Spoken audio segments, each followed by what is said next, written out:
We find ourselves in the kingdom of Helmouth. Helmouth was a prosperous kingdom but is now terrorized by the demon lords.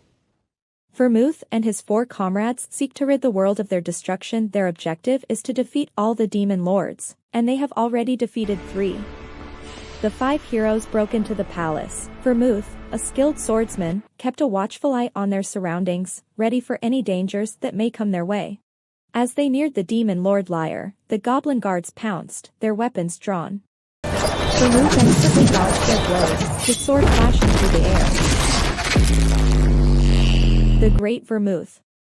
The witch summoned a gust of wind to blow the goblins back and group them up. The wise Senya. While the priestess called forth a stream of healing magic to keep their companions on their feet.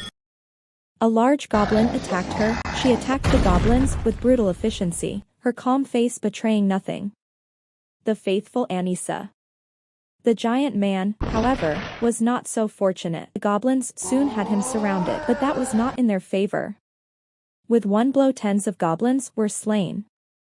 The brave Molin. The other swordsmen rushed past Molin.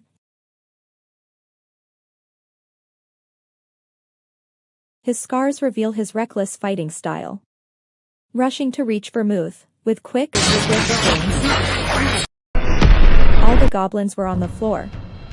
The foolish Hamel.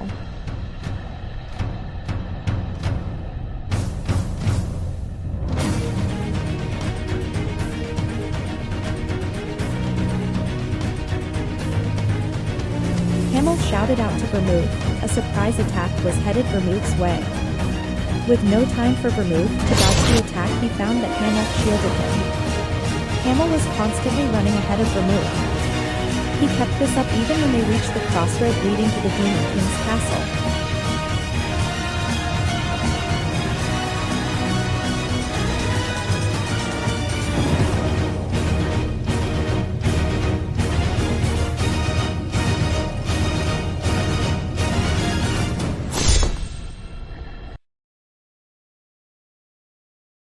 Vermouth swiftly attacked the demon lord. The rest of the heroes rushed to Hamel. Nothing could be done to save Hamel's life. His last wish to Vermouth is to avenge him and kill the last demon lord. Vermouth, make sure to defeat the demon king. Vermouth swore an oath on Hamel's tears that he would definitely defeat the demon king. Hamel regretted the way he acted with his companions. In his final moments, while cradled in the arms of his loving comrades, I could barely squeeze out these words. A gaping hole was running through my chest. To treat my injury, they were desperately casting magic and pouring out drops of the precious elixir, but it was pointless. My voice wasn't coming out the way I wanted it to. It was likely due to the blood rising up in my throat. Anise, please pray for me. Molin, you're the bravest warrior. She's crying. I never expected a girl like her to make that sort of expression for me. I don't need the elixir. You don't have enough to waste one here. Don't be foolish. Everything in front of me was growing darker. In Hamel's final moments he heard Senya say, if you're going to say it, why didn't you say it sooner? Still, it made me feel good. After all, this was the first time I'd ever heard him say that. Wah! I never said I like you to Senya. The 10-year-old Eugene clenched his fists tightly. He might have already read this story hundreds of times, but each time he reached this point in the story, rage welled up within him. All the others get called great, wise, faithful, or brave. So why am I the only one who gets called stupid? With a furrowed brow, Eugene closed the book. Even that blockhead Molin got packaged as the brave one. So why am I the stupid one? Did the two of us get switched at some point? No matter how much he racked his brain, he couldn't understand how they had come up with the brave Molin. The brave? They don't know jack about him. More like, the moron Molin. Anise, please pray for me. I didn't say that. Molin, you're the bravest warrior. Senya, he said, I've always liked you. I didn't like her. The bastard who wrote this must have been someone who I beat up in the past. Eugene spat out as he ground his teeth in anger. Actually, it wasn't that difficult to understand why the contents of the story were like this. These bedtime stories were aimed at children, so they needed to be easy to read as well as fun and educational. So my character was sacrificed for the sake of a good bedtime story. Fuck, did they really have to sell my good name for such a cheap lesson? After all, it wasn't like they could have expected that Hamel would be reincarnated with a complete memory of his past life. Damn reincarnation. I'm fine with reincarnation, but why'd I have to get reborn as one of Vermouth's descendants? Vermouth's surname was Lionheart. If I'm going to get reincarnated, Aren't there a lot of places that I could have gone to? So why, of all things, did I get stuck with Vermouth's bloodline? Anyone else might have celebrated having such a powerful background, but there was no way that Eugene, who still had the memories of his previous life. He wasn't someone who seemed overly interested in women, but I guess he changed with age. Only the descendants of the legal wife were recognized as the direct lineage of Vermouth. Although Eugene's family was also surnamed Lionheart, they were from the indirect branch. Although it might not be much compared to the main estate in the capital, Eugene's family mansion was lavish enough to seem showy in its rural surroundings, so even though they were just indirect descendants, they were still being treated according to their station. Descendants who inherited the blood of the Great Vermouth were not allowed to neglect their training. These words had been hammered into Eugene from a young age. Not again. Gerhard just stared at his son, unable to find the words. He noticed that his son now had such a hardened physique. It was hard to believe he was just 10. Be honest, if they fought barehanded, he suspected that he might even lose. His young son had already put all his father's past efforts to shame. Although he might also be a descendant of the Great Vermouth, Gerhard actually had no talent for the martial arts. It really did break. Whenever he saw his son, he couldn't help but feel mixed emotions. From Eugene's behavior, which wasn't like a child's, to his sharp eyes that didn't hold a shred of innocence, Gerhard felt there was always some distance between them. Even though Eugene had lost his mother when he was young,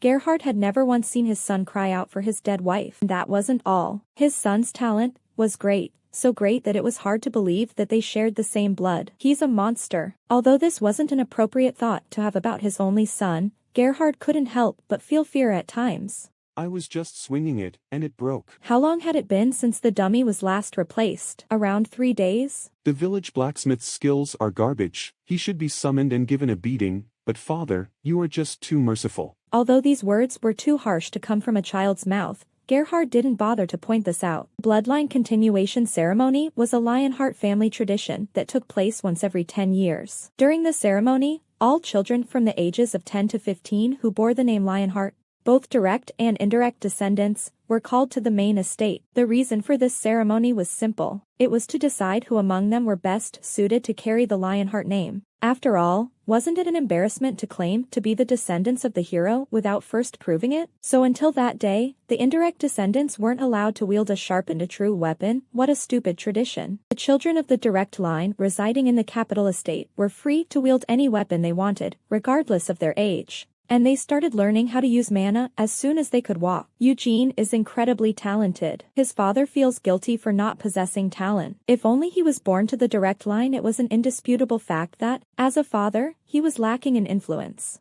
Why do you have that sort of look on your face? No, it's nothing. As if.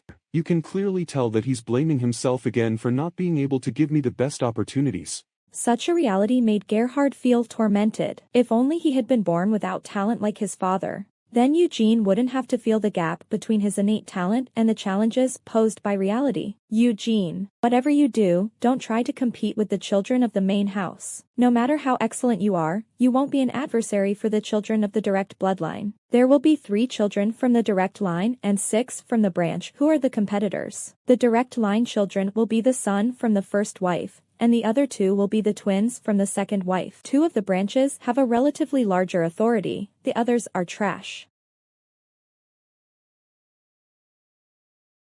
I truly believed that I was a genius. I did have enough talent to allow for such a misguided belief. In the end, I was forced to accept the reality that I had tried so hard to reject. I wasn't a genius was all thanks to meeting a surreal genius, one who I couldn't even compare to. That I was finally forced out of this ridiculous and childish delusion. The me who thought I was a genius was but a frog in a well. Inside the comfort of my little well, I had gotten drunk on a false sense of superiority. I hated that genius. I was jealous I can't be as great as Vermouth. I said that Vermouth is my rival, although no one else actually agreed with this. Eugene rid himself of the idea. His past life belonged in the past. Since he had been reincarnated like this, why bother with the regrets of his previous life? After returning to his homeland in the Kiel Empire, the Great Vermouth served as a duke before eventually returning the title. He was praised as a hero until the very end. As for the wise Sienna, that uncute girl was invited to the magic kingdom of Aroth, where she became the youngest person in history to rise to the position of a magic tower's head wizard. The faithful Anise, that rotten woman, had actually ended up being canonized as a saint by the Holy Empire of Eurus. Her teachings were so respected that they were even being passed down as a separate volume of scripture. And Eugene just couldn't believe what the brave Molin was said to have done. It was claimed that Molin, that blockhead, had actually founded a kingdom. But he really managed to gather all the refugees from the lands that had been ravaged by the Demon King's forces and establish a kingdom. It seems like everyone was doing just fine until they died. So why are the demons still around? In his past life as Hamel, he and his companions had ventured into the Devildom of Vermouth. He clearly remembered that, at the moment of his death, he had believed that Vermouth and his other companions would definitely slay the remaining demon kings. However, how were things in reality? The world was at peace, of course. The demon kings no longer held any ambitions of conquering the world, and it was all due to the oath that the great Vermouth had made with the demon kings. Why did he end up making an oath like that? Weren't we supposed to wipe them all out? He didn't know the reasons behind it, but in any case, the war with the demon kings was over, and the world was at peace. Perchance, are you feeling a bit nervous? I understand how you feel. The man sympathized with Eugene. The man's name was Gordon. He was a knight who had sworn allegiance to the main house of Lionheart,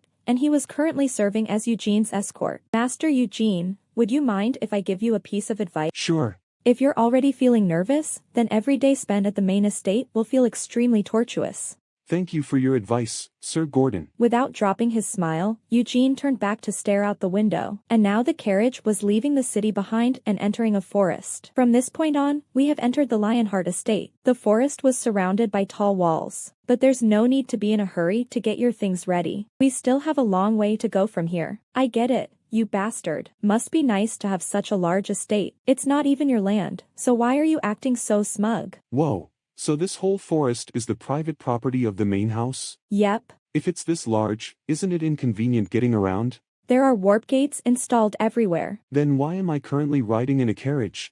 Eugene thought to himself. Is that so? We couldn't even be bothered to give Master Eugene permission to use the warp gates. Gordon walked over to open the door for Eugene. Welcome to the Lionheart family's main estate, Gordon said politely, with a bow of his head. The Lionheart. Eugene slowly raised his gaze. White flags lined the path leading up from the main gate entrance, and a brave lion was embroidered in the center of each flag. This was the personal sigil of the main house. Vermouth's Lionheart. Eugene looked down at his own chest. His clothes were bare of any decoration. Only Vermouth Lionheart's direct descendants were allowed to have the lion sigil sewn onto their left chest. Have any of my other relatives arrived yet? Master Eugene is the first to arrive. He found that a single personal attendant had been assigned to him. The female servant greeted him. Please call me Nina. Though from the looks of it, she was a young girl who wasn't much older than Eugene. Eugene couldn't muster up much dissatisfaction for this. If there is anything you need, please ring this bell, Nina said as she bowed her head and handed Eugene a small bell. She was probably in her late teens, at the very most.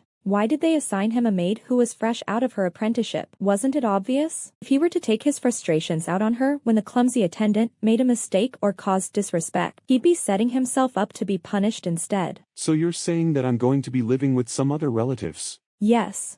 Do you know when they'll be arriving? They all should arrive within 4 days at the very latest. So I am stuck here for 4 days. Is there a gymnasium around the back? Yes. Do I need permission from the main house to practice my swings with a wooden sword? That's, Because that's just what I'm going to do. With a helpless look on her face, Nina trailed behind Eugene. 2 children giggled mockingly as they gossiped about the new arrival. These 2 were Cyan and Seal, fraternal twins born to the second wife of the main house. Though their mother was the second wife, it was no secret that the patriarch favored her over the official first wife. That bastard's name is. Heard it's Eugene and that he's the same age as us. I heard that this is his first time in the capital. Since that brat came here from the countryside, then his body must reek of manure. In my opinion, he's probably lifted more pitchforks in his entire life than wooden swords, said Cyan scornfully. Seal exclaimed in enlightenment. Since he rode in the carriage for a few days, the smell clinging to his body must have rubbed off onto the carriage as well. I just so happened to hear that as soon as that brat arrived, he went straight to the gym. What a show-off. Seal burst into laughter. It seems that he must have come to the bloodline continuation ceremony with high expectations of himself. It looks like he wasn't properly educated by his father. Yep, Yep, Seal agreed with her brother. First, he ruins the carriage by getting his smell everywhere, and now he's trying to show off to the adults by pretending to be training. How cheeky of him, Cyan said. Looks like he needs to be punished, said Seal. Let's go. Cyan led the way with a forceful cry. Seal skipped along behind him before turning her head as she felt a gaze observing her from afar. The twins had been practicing mana since their childhood and could sense even intangible things like gazes. A young man stood in a window on the 3rd floor. After exchanging looks with Seal, he leaned back and pulled the curtains shut. Seal smiled bashfully at this sight. To perfectly control his body, Eugene had been training every single day, not wasting even a day lying around. Since he'd gotten a second chance through reincarnation, he had to make the most of his new life. But it wasn't his reason for working this hard. Eugene had been like this from the very beginning. Even when he'd been traveling with Vermouth and his other companions, he never missed a chance to train. Eugene had come to realize that he was pushing his body far harder than he had in his previous life. Each time he pushed himself physically, it felt like his body was breaking through its previously imagined limits. He still couldn't be sure whether the body he had been born with as Vermouth's descendant was superior to Vermouth's own. Nina watched on with an overwhelmed look in her eyes. Eugene was currently wearing a large chain mail vest several sizes too big and sandbags hanging from each arm. But on top of that, even more sandbags were being hung onto the spear. There's no way. Just from the looks of it, the spear alone had to be double Eugene's own weight. The spear was heavier than him. Eugene kept swinging the spear fiercely. Nina covered her mouth with a gasp. As Nina looked at this scene in awe, she was startled by a voice coming from beside her. What is that bastard doing? It was Cyan and Seal. The evil twins had caused countless maids to soak their pillowcases with tears. The two had crept right next to her. Why, young master, young lady, what brings you here? I asked you what that bastard was doing. Cyan spat out with furrowed brows. He was displeased by the fact that this nameless servant hadn't immediately answered his question. Under the usual circumstances, he would have torn into her so thoroughly that she would never dare make that mistake again. But currently, he was far more curious about what the villager was doing. Eugene instructed. Can't you tell just by looking? Taking a deep breath, Eugene stopped and lowered the spear onto the ground. Do you know what this is? Eugene asked as he kicked the spear. What was this bastard thinking? Cyan didn't answer immediately and instead narrowed his eyes, but Seal, standing beside him, grinned and answered. You idiot. It's a spear, of course. Don't you even know that? Then why don't you try and explain to that stupid brother of yours? Tell him, that bastard is swinging a spear. Seal's eyes widened into circles at this insult. In contrast, Cyan's eyes became even thinner. Me? Seeing as how you didn't know what was going on when you were looking right at it, you don't seem all that smart. Brother, that bumpkin is calling you an idiot. Seal giggled and poked Cyan in the side. Rather than being enraged like her brother, she instinctively knew that she could make the situation more interesting by arousing her brother's anger in this way. Cyan cried out, you dare. Cyan wasn't a fool. Of course, he knew that Eugene had been holding a spear and swinging it as a training exercise. However, this was his first time seeing such an unscientific method of training. Wearing a chain mail vest several sizes too big, tying sandbags onto both arms, and swinging a spear that was also laden with sandbags, could you really call that training? The chain mail vest might be large, seeing the state that it was in. It definitely had to have been made from the cheapest scrap iron. This meant that it couldn't be as heavy as it appeared. As for those sandbags, while they might seem hefty, looking at how they bounced as he moved, you could tell that, despite their thick leather casings, they were mostly empty. Where does he get the nerve, coming here and playing this sort of trick? Though, the fact that his attempt was so transparently fake made it kind of funny. Apologize. For what? You dare pretend ignorance? Apologize for insulting my intelligence. Sorry about that. However, Cyan wasn't satisfied with this apology. He narrowed his eyes and raised his chin proudly. Lower your head and apologize more respectfully. Aren't we the same age? You're 13. I'm also 13. That means we're pals of the same age, so why ask me to lower my head? Cyan's eyes widened as words failed him. As someone who had been constantly indulged ever since he was young, he grew up spoiled and wasn't familiar with this kind of childish quarrel. There's no way that you and I can be friends. You really don't know your place. Just because your last name is Lionheart, do you really think you're one of the same Lionhearts as us? No, I have a pretty good idea of the difference. I'm from an indirect line, and you're from the direct line. That's your house over there. You really are impudent, Cyan spat out as he held his nose. Also, there's a stench coming from your body. It's the smell of the manure from the countryside mixed in with your sweat. I've never gotten close to manure in my entire life. If so, that just means it's the smell of your own shit. In any case, you just plain stink. I'll wash up in a bit. No, go wash up now. Once you're done, go and clean the carriage that you rode in as well. The carriage? Because the smell of shit from your body definitely must have rubbed off onto the seat, so I'm telling you to go clean it. Furthermore, you need to bow your head and apologize to me. I still haven't accepted your apologies for calling me an idiot, and for daring to place yourself at my level. Without waiting for Cyan to finish, Eugene turned to Nina and said, Nina. Yes. You're my personal attendant, right? Yes. Although I am undeserving of this role, I have temporarily been assigned as Master Eugene's personal attendant. If that's the case, then instead of standing there, melting in the sunlight, go and clean the carriage that I rode in on. Nina didn't think that Eugene was giving her an unreasonable order. However, Nina couldn't understand why Eugene would give her such an order under the current circumstances. Didn't he realize that one of the devilish twins was standing right in front of him? Eugene's behavior showed an open disregard to Cyan's orders. What do you think you're doing? Cyan burst out. I'm just getting the carriage cleaned. I told you to do it yourself. Why should I when there's someone who'll do it for me? I was ordering you to clean the carriage. And who are you to give me orders? I am Cyan Lionheart. Okay. And I'm Eugene Lionheart. Nice to meet you. Reacting to this, Seal's hands rose to cover a broad grin as she giggled in amusement even as Cyan's jaw dropped open foolishly. And I'm Seal Lionheart, Seal introduced herself, still giggling. A rage was stoked in Cyan's chest. As the young master of the main family, once he gave an order, the other person was supposed to follow his command without a protest. So, brother, are you just going to let that slide? Seal leaned against him and fluttered her eyelashes in anticipation. Cyan said, because you keep ignoring my orders. You have looked down on me and insulted me. As such, we must duel. Cyan couldn't bear to be looked down on any longer. Having received such disrespect from this country bumpkin. Hey pal, something like a challenge to a duel isn't something you should do so casually. He had never thought that something like a duel challenge would come from the mouth of this 13-year-old kid. Who's your pal? If you don't want to be friends, then fine. In any case, don't say anything that you'll regret and just go. Stop bothering me already. You're scared, right? Scared?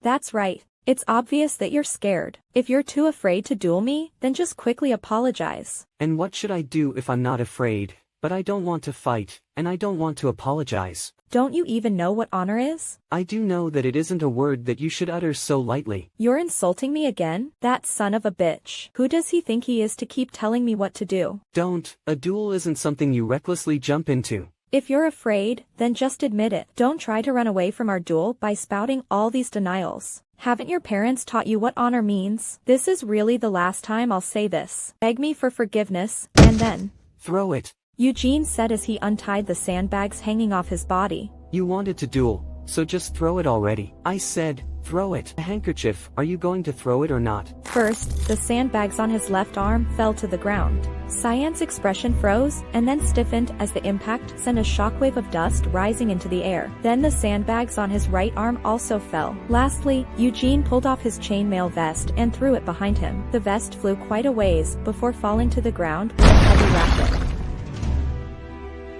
Cyan's jaw dropped open at this scene. Eugene sat down and began untying the sandbags from the spear. Seal had been enjoying the show as if she was just a bystander, but now, she also let out an exclamation at this sight. Cyan was the first to bring up the duel, pestered Eugene despite his protests, and finally questioned Eugene's honor. Considering all this, he couldn't back down after coming this far. Cyan lifted a hand to a pocket on his chest and pulled out his handkerchief. I challenge you to a duel. Cyan cried out as he threw the handkerchief at Eugene. The fluttering handkerchief fell onto Eugene's shoulder.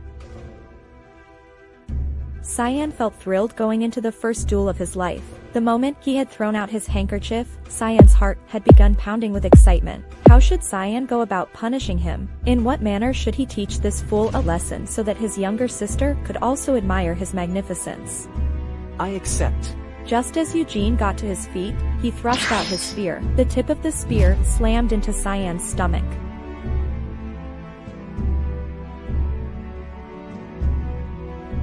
Along with this scream, Cyan was sent rolling across the ground.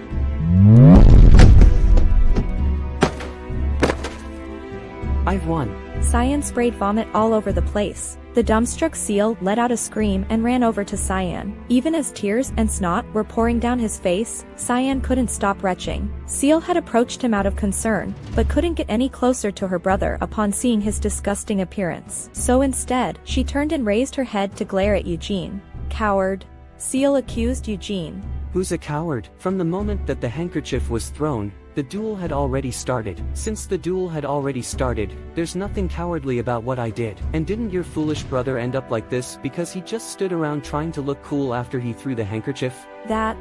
You're right, but even so, it was still a cowardly act. You didn't fight honorably in this duel. You could have lightened your blow a bit. Sorry, but that's already as light a blow as I can manage. You must have trained your mana. Children of the collateral lines weren't allowed to train their mana until the bloodline continuation ceremony. This was a long-standing Lionheart family tradition. Only the children of the main house could train their mana and wield real weapons from an early age. That's obviously a lie. Without training your mana, how could you possibly be able to handle such weight? It's the result of the training I've done since I turned 7. It's not like you've tried it out for yourself. Don't lie to me. And then there's your attack. Even if my brother had let his guard down, it was still so fast that he couldn't react properly. As she said all this, her eyes that had been shining with curiosity narrowed in suspicion. You were actually able to see it? Just the littlest bit. It seems like your eyes aren't just for decoration. You really do have a nasty mouth on you. It's far from my first time hearing that. And Cyan hadn't just stood there and received the strike. Instead, the moment the attack landed, Cyan had instinctively tried to jump backward. This meant that he, a kid with no practical fighting experience, had instinctively responded to escape imminent danger. That's great for a kid, but as a descendant of Vermouth, it's still garbage. Seal was finding him even harder to understand. Both Seal and Cyan had also undergone physical training since they were young, but hasn't he only been training since he was 7? Seal thought deeply as she recalled what Eugene had said earlier. You dare. Cyan had finally recovered enough to speak. While taking deep breaths, Cyan raised his head and looked up at Eugene. His eyes were still spinning, and it hurt whenever he moved. How cowardly, Cyan gasped. It might be because you're twins, but you two really do end up saying the same things. I don't want to repeat myself. Ask your sister what I said when she tried to accuse me of the same thing. Or else you can try and retrace your memories. You might have been spraying vomit everywhere as you were rolling in the dirt. But your ears should have still been working, right? Eugene snickered as he looked down on Cyan. Cyan couldn't say anything in return. Now then, you need to start cleaning all this up. You're the one who vomited all over the place. So if you promise to clean up this mess, I'll also go and clean the carriage. Then everything is nice and fair, right? Also, since you've lost the duel, the honorable and polite thing to do would be to acknowledge your defeat by humbly admitting even though you were spouting honor this and honor that earlier, you aren't really going to try and do something so disgraceful as to refuse to admit your defeat, are you? Eugene continued to provoke him. You dare. He couldn't say anything back. The pent-up anger and sorrow building up within him poured out as tears. As his nose kept sniffling sadly, Cyan buried his head in his arms. I should have just held it in. Eugene starting to think that screwing with this 13-year-old brat might not have been in his best interests. Finally starting to have a few concerns about the consequences of doing this. Right from the start, now that he had made the child of the main family fall into such a state. While Eugene was thinking about this and that, Cyan was desperately trying to hold back his tears. Young master. The shout came from afar, but the speaker quickly closed the distance. The man who arrived at the gymnasium was dressed in a uniform. What on earth is this? From the fact that he didn't have the lion heart on his breast to how he called Cyan a young master, the man had to be a knight in service to the main family. While Eugene couldn't tell how old the man was, he seemed much more skilled than Gordon, the knight who had been assigned to escort him here. Hazard, Cyan burst into tears. I lost. I challenged that bastard to a duel, but I lost. A duel. Hazard eyed Eugene with a stiff expression. Then he lowered his body and picked up Cyan. Pardon me for my late introduction. My name is Hazard, and I am in charge of tutoring young Master Cyan. Hazard bowed his head in a nod. I am Eugene Lionheart, from the Jidal province. Jidal, you say? I believe that is where Lord Gerhard's estate lies. Yes, he's my father. So, what on earth happened here? Cyan picked a fight with me. I tried not to argue with him, But, Cyan insulted my father. When did I do that? Cyan protested. He said that my father had failed to teach me what honor means, and he called me a coward to my face. Eugene calmly explained. At these words, Cyan's face went red. He also said that my body smells like cow milk. It's the truth. Your body really does smell like cow. And your mouth smells like vomit, so why don't you just shut it? So that's why you two dueled? Hazard asked. Cyan didn't just insult me, he insulted my father. Sir Hazard, was there any reason why I shouldn't have accepted the duel? You had a good reason for it, but it seems like you were a bit too heavy-handed, Hazard admonished Eugene. Isn't it an insult to the opponent to show mercy during a duel? Apologize for my presumptuous remark, Hazard bowed his head once more. I cannot feel any mana coming from Master Eugene. Hazard though as he glanced at the sandbags and chainmail piled behind Eugene just from a glance, they definitely seemed heavy. So Eugene was able to move with all of that hanging from his body? Hazard was finding it difficult to imagine such a sight. Master Cyan, for now, we should take a look at your injuries. While coaxing the boy, Hazard glanced over at Eugene. No matter how many times Hazard examined him, Eugene did not give off any traces of mana. I stabbed him in the solar plexus with a spear. Eugene explained helpfully. And where else? I only landed one blow. A single blow. Hazard let slip a low groan. If that's the case, Master Eugene, may we meet again? Unable to say anything further, Hazard bowed his head politely. Seal turned to look back at Eugene with a smile, saying, see you later. Bye-bye. Have you heard if anyone is arriving today? Yes. Nina replied, nodding her head. Having followed Eugene's orders, she was secretly gathering info.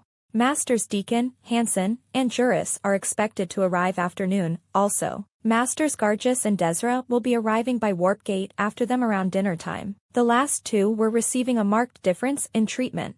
But even Eugene knew the reason for this.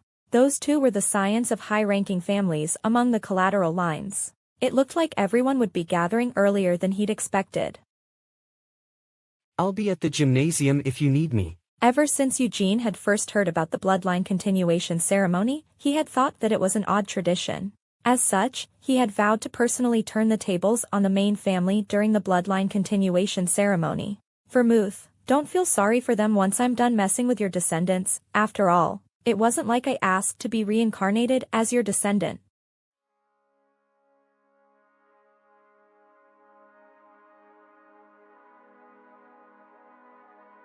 So, my son, Cyan, challenged a collateral descendant to a duel, and lost? Yes, Hazard replied. Hazard made sure not to lift his bent head. He didn't want to increase the number of reprimands he would be receiving. She looked at her son in disbelief. Come here. Mother. I told you to come here. Cyan's shoulders trembled, along with the rest of his body. Even so, although with hesitant steps, he walked forward until he stood in front of Ancilia. Taking a deep breath, Ancilia sharply thrust out her hand. Ugh. Cyan cried out. In a single blow at that? Mother, it hurts. Stay still. Just as he was about to step backward, Cyan's body immediately stiffened at the order. Did you say that kid hasn't trained his mana? Yes. Hazard answered. That brat, has he truly not trained his mana? Yes, I am willing to swear an oath on it. The son of Lord Gerhard, Master Eugene, has not trained his mana. Not even a single trace of mana can be sensed from his body. Is that so? Ancilia searched her memory for the name Gerhard. She seemed to recall that Gerhard was the name of a certain insect who didn't even possess an official title and was buried away. Seal, just how did your brother go about losing? The moment the duel began, Eugene thrust his spear. My brother was startled and tried to fall back, but Eugene's spear was too fast for him to avoid. And what was your brother doing at that moment? He was trying to raise his sword. So he lost in a single strike without even raising his sword. Mother Cyan was about to defend himself. You foolish boy. Cyan's head twisted to the side. Someone who hasn't even trained their mana, a brat who's the same age as yourself. You allowed them to get the first hit? You weren't even able to dodge properly. And when he struck you, you collapsed, spraying vomit everywhere, right in plain view, where anyone, even the lower classes, could plainly see. You dare to lose after asking for the duel first? Your father should be returning soon for the bloodline continuation ceremony, but I don't know if I'll be able to even look him in the eye. As for that skank Theonis, how can I face her after this? Sorry. I'm sorry, mother. Streams of tears poured down from Cyan's eyes as he sniffled. Hazard. Hazard's head was still bowed low, and his shoulders trembled as he responded, yes, my lady. I wish I could just get rid of you for good, but I can't do that because you are my husband's favored knight. If your teaching isn't the problem, then my son is. Since he didn't learn well, he was defeated by that peasant brat. My apologies. Take Cyan and leave. Ancilia ignored her son crying. Go and make him stronger. Hazard nodded his head and backed away. Even though Cyan was in tears, the boy followed Ancilia's orders without question, leaving the room along with Hazard. Seal, you stay behind for a bit. That brat, you said that his name was Eugene, right? Yes. Ancilia wanted to go along with her urges and kill Eugene, however, she couldn't do that. If he is harmed, I'm the one who will receive the most suspicion if this line was crossed. The guardians of the family commandments would intervene in the situation. Make friends with the child. Why? For now, that boy, Eugene, is still strong enough to beat your brother. As such, it would be better to get on his good side. Understood, mother. I'll make sure to get close to Eugene. Deacon, who was 11, then Hansen, who was 14, and finally Juris, who was 10. These three children of minor collateral families arrived one after the other. As Eugene exchanged greetings with them, in his head, he lumped these three together under one identity. They're the dropouts. After the brief introductions, Eugene had returned to resume his training. It was an extension of the physical training that he'd done earlier that morning. After Eugene, Nina called out as she approached Eugene while also in a fluster. They are here. Yeah, they came earlier than anticipated. It looks like the master of the house has also returned. We have to go out to meet him. Wait, no. We need to get you changed first. It would look better to be there in such a sweaty state than to be the only one who was late. Eugene replied as he roughly patted down his hair. The servants of the main house were running out and lining up in front of the mansion. Even the knights stationed in the rear of the mansion were running up and getting into formation. The lines of knights drew their swords, all as one. Whoa! Eugene said to himself, impressed at the sight. Although the real power over the household had been taken from her hands, Theonis stood a few steps ahead of Ancilia. Eugene looked at the boy who was standing next to Theonis. Although he had a pretty handsome face, his eyes looked dull for someone his age, and his shoulders were slouched. This was Iode Lionheart, the eldest son of the main family and the first in the line of succession. Gilead Lionheart, the head of the main Lionheart line, had been away from the estate for 3 years. Under such circumstances, the authority of the head should normally rest in the hands of Theonis, the official first wife. The authority had fallen to Ancilia. After giving birth to her child, Iode, Theonis' body had been rendered barren, unable to bear any more children. Gilead, who wanted to make ample preparations for the continuation of his line, couldn't be satisfied with just one son. This was why he had taken a second wife, Ancilia, who had given birth to twins. A man riding a huge black horse leading 2 carriages behind him. There was no loud shouting or cheering. Instead, the knights welcomed their lord, who had returned after so many years, with a unified silence. And the one following behind him should be his younger brother, Guillaume. The head of the Lionheart family, Gilead, had 2 younger brothers. The second brother, Guilford, was already married but had yet to move out from the main estate. Iode, it's good to see that you've grown quite a bit. Have your skills grown accordingly? I have tried to live up to father's expectations. Iode trailed off as he avoided meeting his father's eyes. Gilead stared at his oldest son for a few moments before turning his head. And is this really Cyan and Seal? I almost didn't recognize you. Children really do grow up quickly. It's so amazing. I missed you, father. At that moment, Gilead smiled brightly and nodded his head in approval. He could smell the scent of dirt and sweat coming from the twins. It was a scent that couldn't be sensed from Iode. Guilford, I heard that you now have a child. I'm sorry that I couldn't be there to share that moment of celebration with you. Big brother, please don't say something like that, Guilford responded with his head bowed. His gazed over the children from the collateral lines. The other children immediately straightened up, swallowing their fright. Eugene didn't care to follow their example. Gilead was just looking at them, so why act like their souls were about to leave their bodies? There's no need to prepare anything special. Let's just go and enjoy a meal together, then we can discuss how the bloodline continuation ceremony is being held this year. Gilead said, raising his voice so everyone could hear. Everyone gathered around a long, rectangular dining room table. The children of the collateral lines began sitting down at one end of the table. The two carriages that had arrived with Gilead had been carrying Desra and Gargis. Eugene took a seat next to Gargis. A young, blonde man was sitting next to Iode. The man had arrived in a separate carriage from the ones carrying Desra and Gargis. And who's that bastard? Seal could tell that Eugene was constantly eyeing the man. She had turned to look at the man sitting next to Iode. Father. Seal spoke up, breaking the silence. Who is your guest? I was going to introduce him a bit later, but... I don't mind introducing myself now. The man turned to look at the children with a friendly smile. Hello children, it's nice to meet you all. My name is Loberian, and I am from Aratha's Red Tower of Magic. Loberian. Several of the children tilted their heads as they seemed to recall having heard his name from somewhere. Why, you're the head wizard of the Red Tower, Iode said as he turned to look at Loberian with a shocked expression. Eugene gasped, accidentally spitting some hot tea. Eugene coughed violently. Are you alright? Yes. I'm fine. I'm alright. If he's from the Red Tower, that means he's Sienna's disciple. But although they were far apart in terms of generations, both Loberian and the wise Sienna had served as the master of their respective Red and Green Towers. 300 years ago, Sienna had risen to become the youngest head wizard of the Green Magic Tower in all of Aratha's history. She was Great Vermouth's companion and an arch-wizard who could slay both dragons and demon kings. Countless wizards had found their way to the Green Tower, hoping to become Sienna's disciple. Her teachings had carried on to the present day, and two famed wizards who considered themselves disciples of Sienna had become the head wizards of the Red and Green Towers. Eugene hadn't expected that he would meet someone related to another old buddy of his here. If he's from the Red Tower, that means his specialty is summoning magic.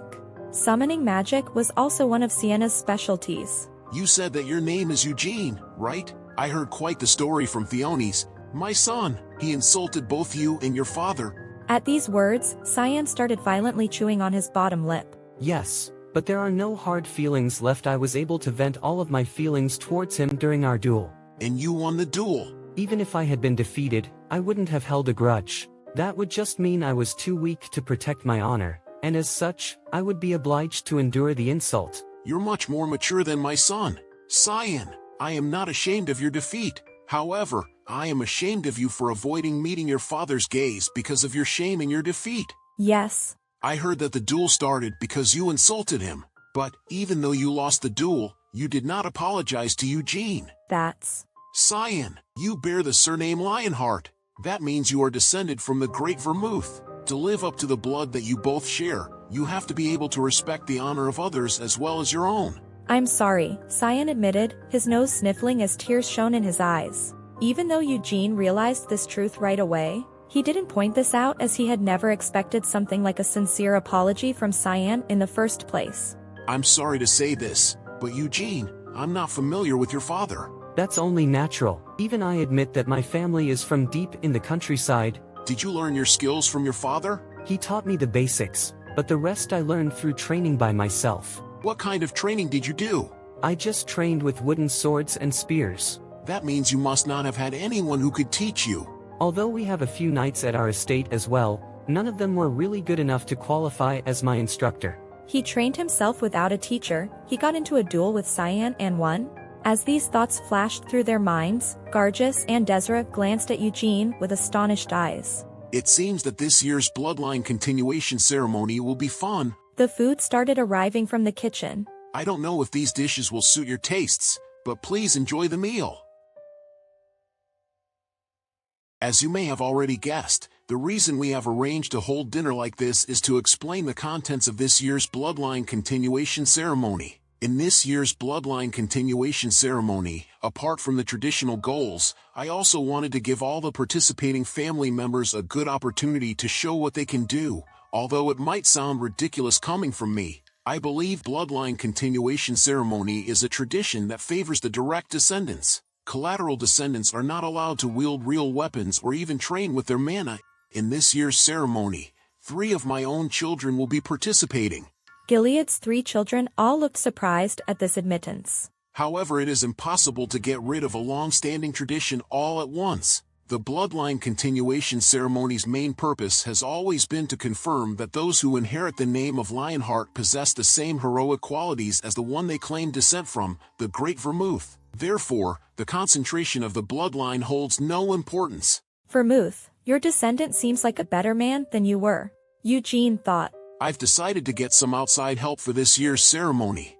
And that's why I'm here. Nice to meet you all, children. Loberian raised his hands. Mana gathered between his palms like a mist before forming into the image of a giant maze hovering over the dinner table. All of you will enter the maze through a different entrance and begin exploring. There is only one simple thing that you all need to do. Head to the center of the maze to defeat the boss monster there. In addition to the monsters, we will also be preparing all sorts of traps inside the maze. Of course, no need to worry too much. None of you will be getting hurt inside the maze. Everything inside will be an illusion created by magic. So whatever happens to you all inside the maze, it won't actually be real. However, it will still seem like an extremely realistic experience. A monster you encounter inside the maze might even chop off your arm. So although your arm won't really be lost, you'll feel as if your arm really was cut off. Whoa, was the shared response. Will it be okay if we can't make it to the center of the maze? Asked Hansen. Of course it is. If you're afraid of moving forward, then it's also fine to just stay where you are. However, you won't get a very good score by doing so. Loberian responded kindly as he looked at Hansen's chubby cheeks. If I kill the boss monster, do I get anything for it? I'll let you pick one item you desire from the main house's underground treasure vault. Eugene smiled brightly and nodded his head while exclaiming in childish delight. Wow! What should I take? A sword, a spear, or a bow? Although the bloodline continuation ceremony hadn't even started yet, Eugene was sure that he would be the first one to break through the labyrinth. While thinking about the bloodline continuation ceremony, Eugene found two of his relatives waiting for him. The moment they arrived at the annex after leaving the main house, Garjith turned to ask Eugene a question. Did you really duel with Cyan Lionheart and win? Yep. Garjith's eyes shook in surprise at this honest answer. He scanned Eugene from head to toe with a look of disbelief in his eyes. Are you done with your questions? Yes?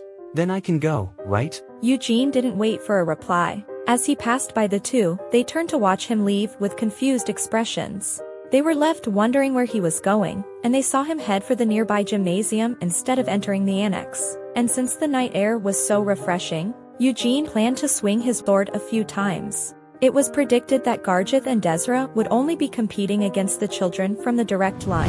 However, they found out that a bumpkin from a collateral line had appeared out of nowhere and dueled with Cyan Lionheart of the main family. He had even managed to defeat Cyan in a single blow to boot, catching the attention of the Lionheart head. But Garjith and Desra were now staring at him from a distance. Now, what are they up to? Then, Garjith began striding up to him.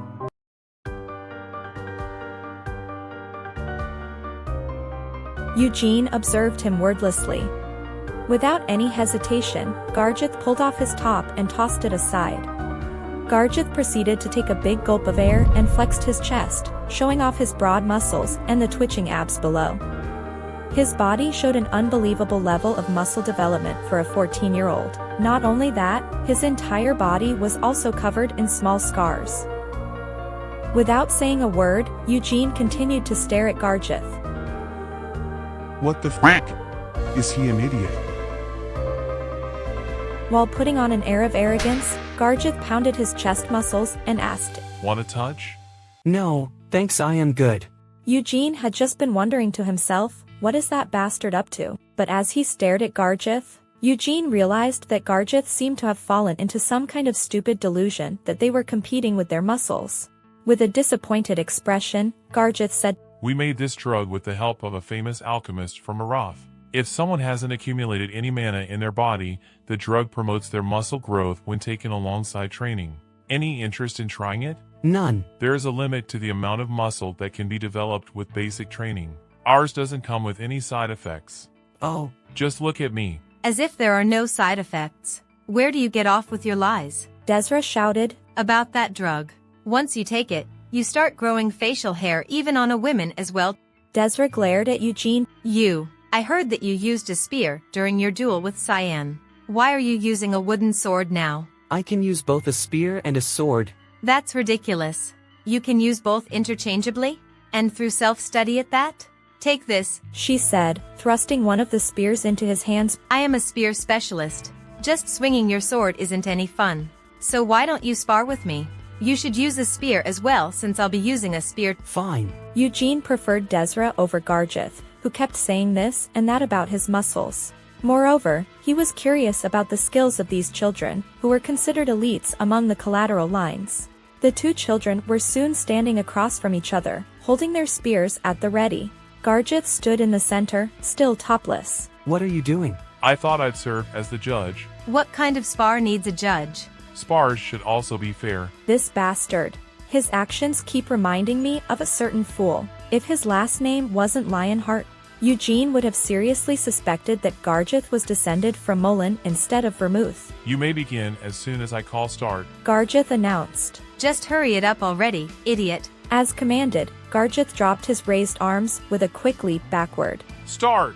Although Eugene had ended his confrontation with Cyan in a single blow, he had no intention of doing the same thing this time, as he wanted to see Desra full range of skills. Desra moved in, trying to find a gap in Eugene's defenses.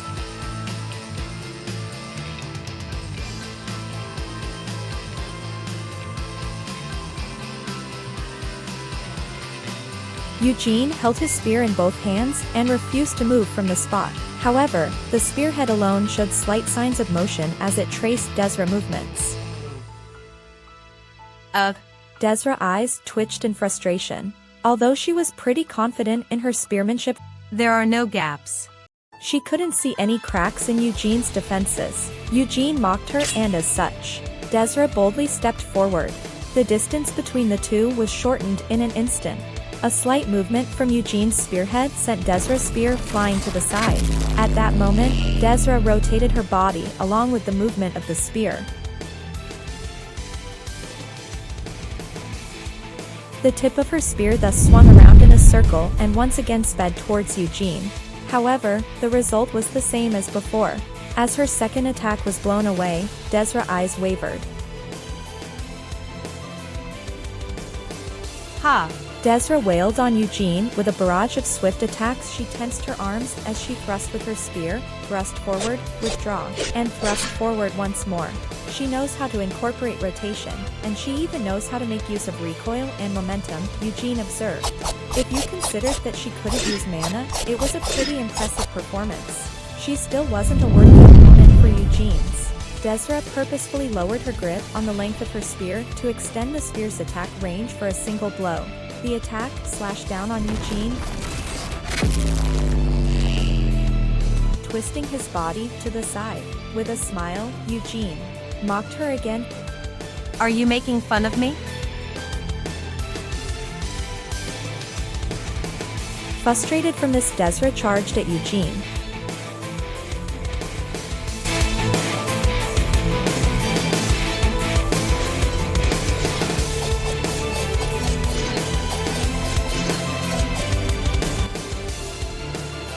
After parrying for so long, Desra took the chance, swiftly charged at Eugene from the back.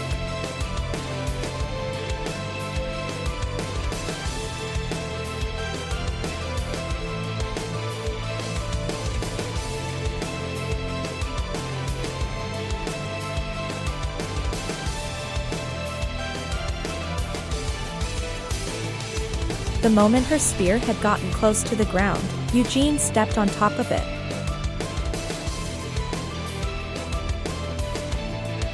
Why is he so heavy? Desra trying to extract her trapped spear with all her might, but no matter how much strength she used, the spear wouldn't budge, even though he was only stepping on it with one foot. At that same moment, he thrust his spear. She flinched as the spear flew towards her face. The spear stopped right before it could touch the tip of Desra's nose. Gargith, who had been standing by as a judge, put on a serious expression and said, Eugene Lionheart is victorious. Later that night, Desra and Gargith barged into Eugene's room. We need to combine our strengths. You disturbed someone who was about to go to sleep, just to say that. I want to hear your thoughts on this. And how exactly should we combine our strengths? Remember, this year we'll have to enter a labyrinth through separate entrances and try to break through to the center of the maze. But aren't our goals still the same? The center of the labyrinth and the evil boss monster. A big guy like him was seriously using the words evil boss monster? Eugene kept his amusement hidden. The boss monster should be extremely strong. The Lionheart head and the head of the Reed Tower said there would be many traps and monsters in the maze. However, if it's the three of us, we should still be able to make it through to the center of the maze. So you want to meet up in the center and fight the boss monster together? That's right. But I think I'll be able to kill it even if I'm on my own. How annoying you are, so full of yourself. Just help us defeat the boss. But why are you so invested in killing it? In a bloodline continuation ceremony, where members from both the direct and collateral lines are participating, the collateral lines have never once been victorious. However, this time, we have a chance at winning. There's Gargith, me, and then there's you, who has even defeated Cyan. Don't you want to defeat the main family? Okay, I've got it. So just go already. I'm going to sleep. Ancilla had been plagued with worry all through the night. On top of that, to personally invite the head wizard of Aroth's Red Tower, there's a possibility that he's here to make Iode his disciple. It was a plausible idea. From a very young age, Iode held a particular interest in magic, and had even been practicing various forms of magic for a while now. If Iode really becomes the disciple of the head wizard of the Red Magic Tower, then he has no choice but to leave the family estate. In the meantime, Cyan and Seal will have a chance to grow up, and Ancilla was confident that she would be able to take complete control over the family estate. The problem is that this year's bloodline continuation ceremony, if it was just simple sparring, either Cyan or Seal, one of them would definitely have won. Although she could no longer be quite so sure of this. Eugene, from the collateral lines, had completely defeated Cyan in their duel. This fact complicated things for Ancilla, but in a labyrinth with many variables, the outcome of their duel might not be so easily repeated. All the insults and disgrace I have suffered have only brought me closer to the position that I crave. That was why her son's loss had hurt so much, getting defeated by a collateral descendant. Still, I'd prefer if that boy named Eugene was the first to break through the labyrinth. It would no longer mean that Cyan was lacking, but that Eugene was exceptional. Although the optimal outcome would be if Cyan and Seal were the ones to break through the labyrinth. If they can't do that, it would be better if the one who breaks through the maze is Eugene, rather than Iode or any other kid. 4 days later,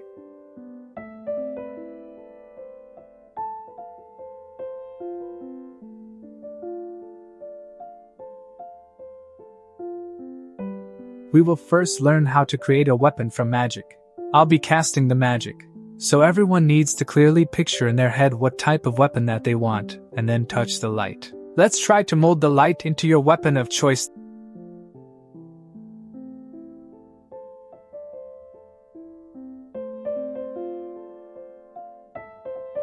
Seal created a sword curious about its quality. Seal tried swinging the sword a few times.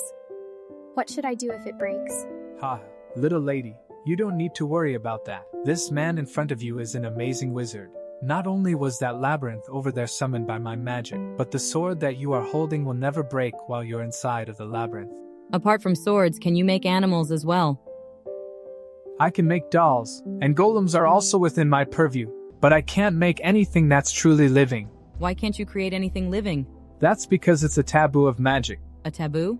Not only is true life difficult to make, but there's also nothing good to be had from making it. Giving birth to a living creature is a beautiful miracle of existence, and not so easily replicated. Ah. Whoa! He had envisioned the great sword that he regularly used when he was back home. Desra also made a spear that was identical to the one she used most often during training. Iode made an ordinary sword. His eyes that had been shining as he stroked the light instantly sank into their usual dim state the moment that Iode was left holding a sword instead. Although the dropouts were also making their weapons, Eugene didn't pay any attention to them. Eugene made a sword and also created a small shield. If we meet in the maze, what are you going to do? Are you going to fight me? Are we allowed to fight? Bloodline continuation ceremony is competition. That's right. Rather than a straight competition between the participants, in this bloodline continuation ceremony, I'll be looking for the ability to make accurate judgments based on the situation and the spirit of cooperation. After all, aren't we all part of a family that shares the name Lionheart? Wait, family?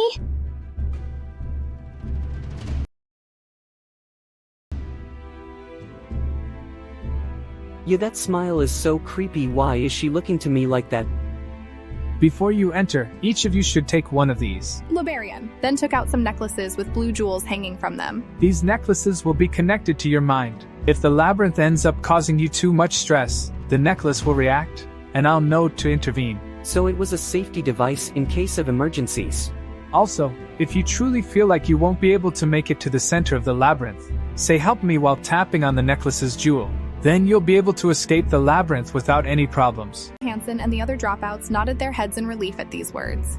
Well then, please start entering the labyrinth in an orderly manner. While it might seem like you're all heading in together, from the moment you all enter the cave, everyone will be led down a different path. So don't get too flustered, and keep heading straight ahead. The 9 children all entered the cave together. Good luck. You too.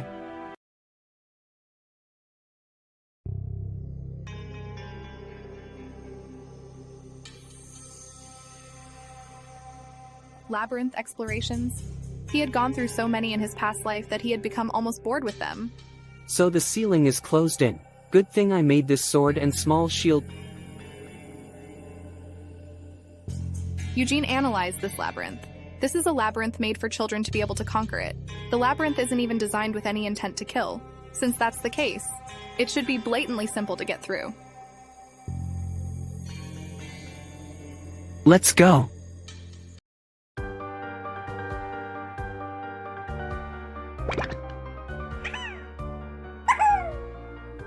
Help! Help! Help me! Call for rescue came in.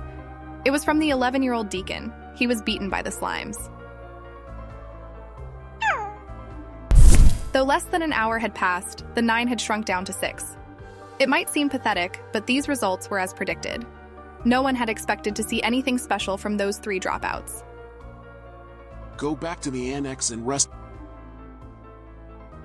Yes. Lobarian floated an image of the labyrinth's interior into the air. It was divided into 6 screens to show each of the 6 children.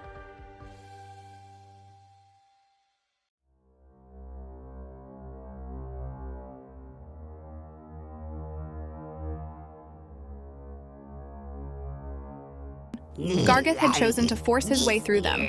Even though confronted with monsters, he would smash his way through with one swing of his greatsword, which was about as large as his torso.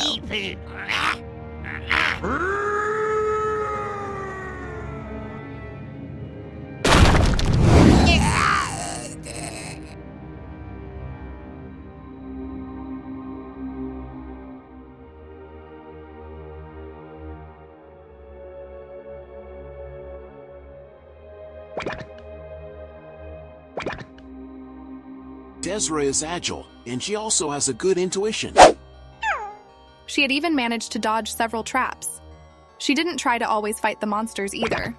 If there were another path available, she would take it.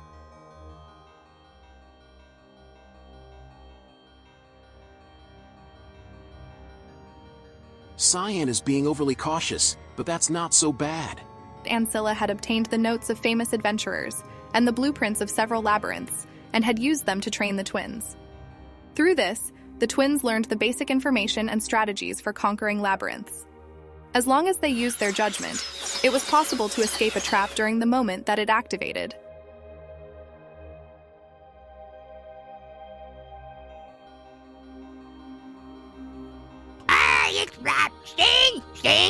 Seal is sensible, and her thinking is flexible. Whenever she encountered a monster, she wouldn't fight them right away and would instead harass them as if she was playing with a new toy. However, there is a childish side to her. If her path became blocked, she would just turn around.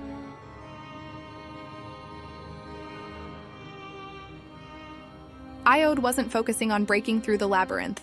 Instead, exclaimed in admiration every time he saw a monster. And after defeating a monster, instead of leaving immediately, he would examine the magic from the corpse for quite some time with shining eyes. His eyes, which were dull and dead whenever he slashed at the monsters with his sword, revived with a smile whenever they touched magic.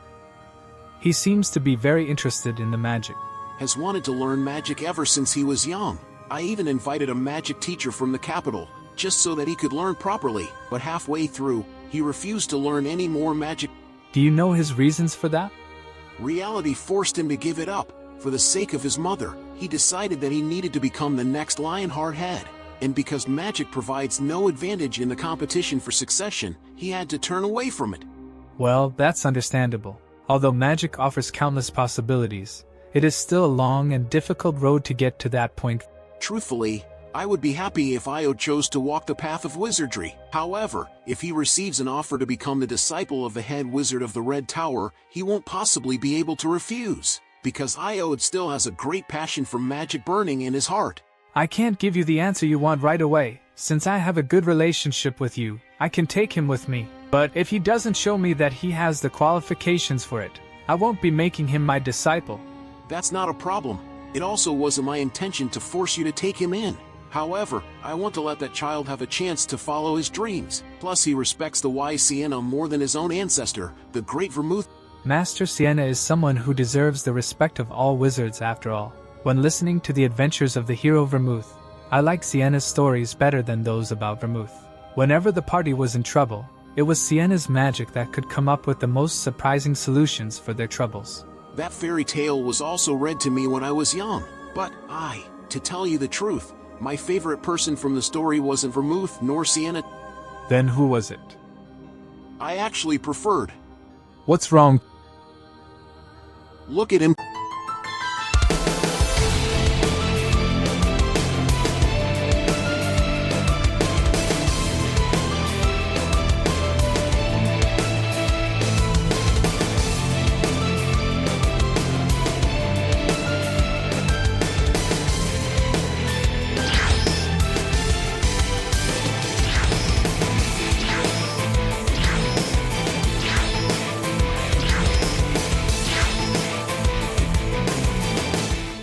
What on earth is that kid? I don't know either.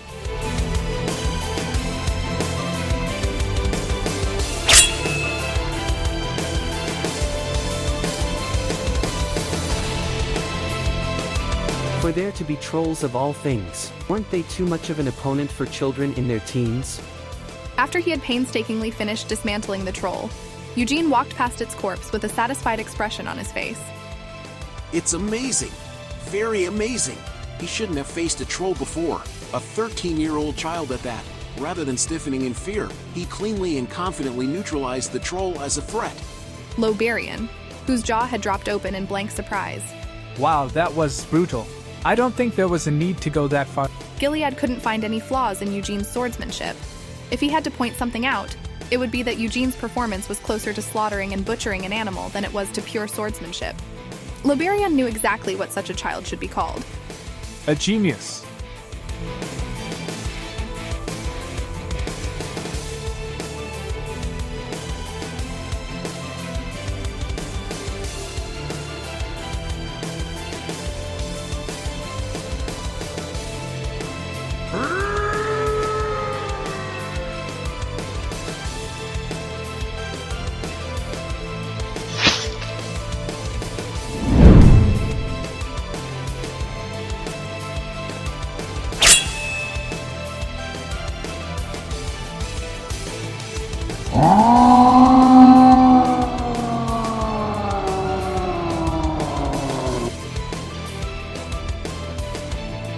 Although he hadn't made it out of the fight intact, the courageous Gargith had finally defeated the evil troll.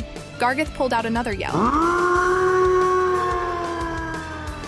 The troll's attacks were just that powerful. He thought that a few of his bones might even be broken. It hurt even more than when he had been struck by arrows. Since I've received such injuries, the others might also be. He knew that Desra was strong, and that Eugene was even stronger than her. However, they shouldn't be stronger than a troll. How could their fragile bodies contend against such a massive troll? He lost all of his remaining strength and had to slump down to the ground. When encountering monsters in a labyrinth, fighting them head-on to get past them wasn't always the correct answer. Rather than an unskippable fight, they should instead be seen as a trap that required you to look for an opening to slip past. The only two who dared to fight the troll were Gargith and Eugene. Cyan acknowledged that this isn't a monster he was meant to take on, and as such used trickery to get past it.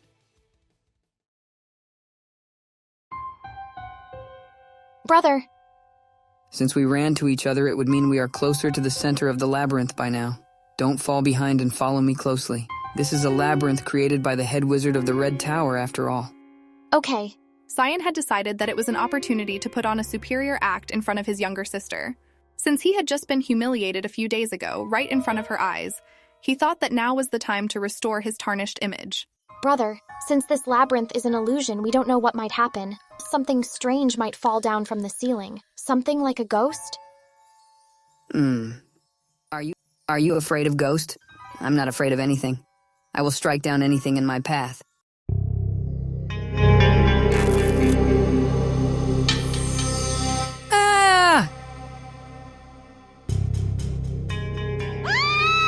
Seal grabbed her stomach and burst out laughing at this sight. Desra, you dare attempt to scare me?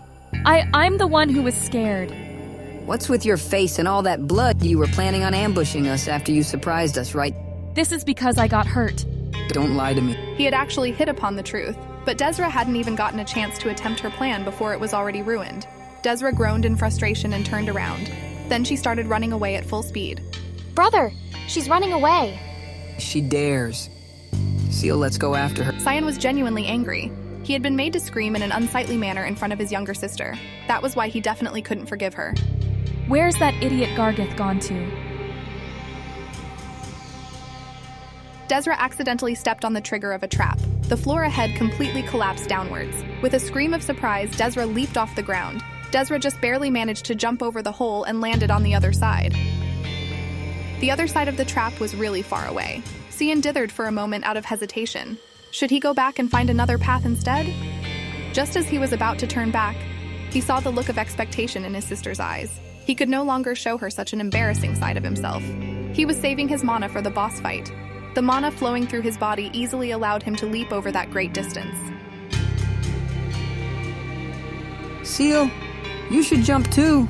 I'll catch you. With reassuring eyes, Cyan spread his arms wide.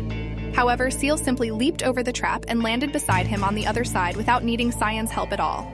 As expected from my little sister. After awkwardly lowering his arm, Cyan resumed his pursuit of the escaping Desra. Ahead of them, Desra had stopped as well. At the conclusion of their fierce race, the three had actually managed to reach the center of the labyrinth. In the center of the cave sat a monster, which was even larger than a troll. "It's the boss monster," one of them whispered. Why are the three of you together? What are you doing here? I was interested to see who'd be arriving first.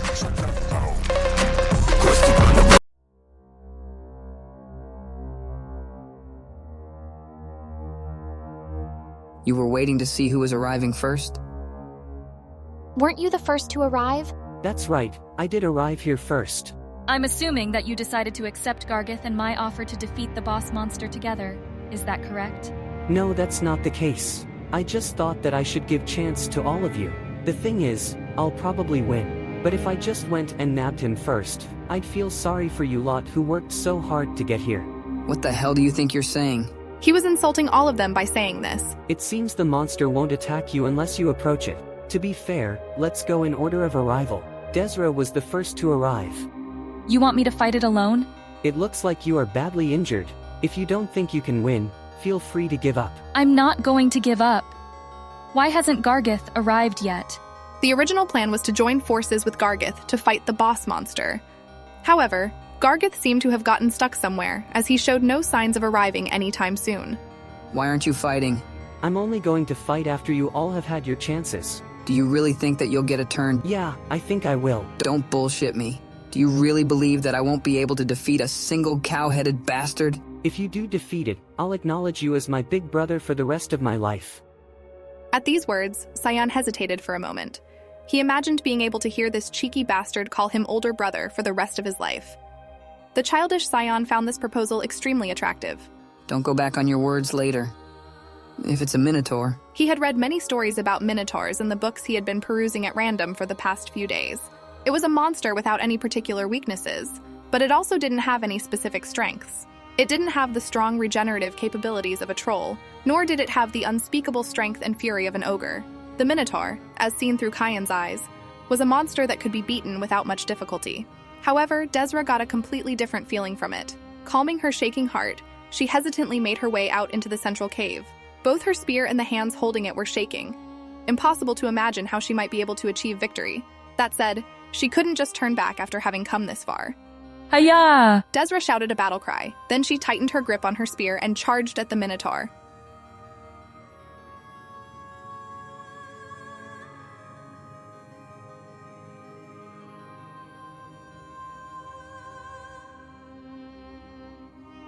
His skin is too tough for me to pierce through.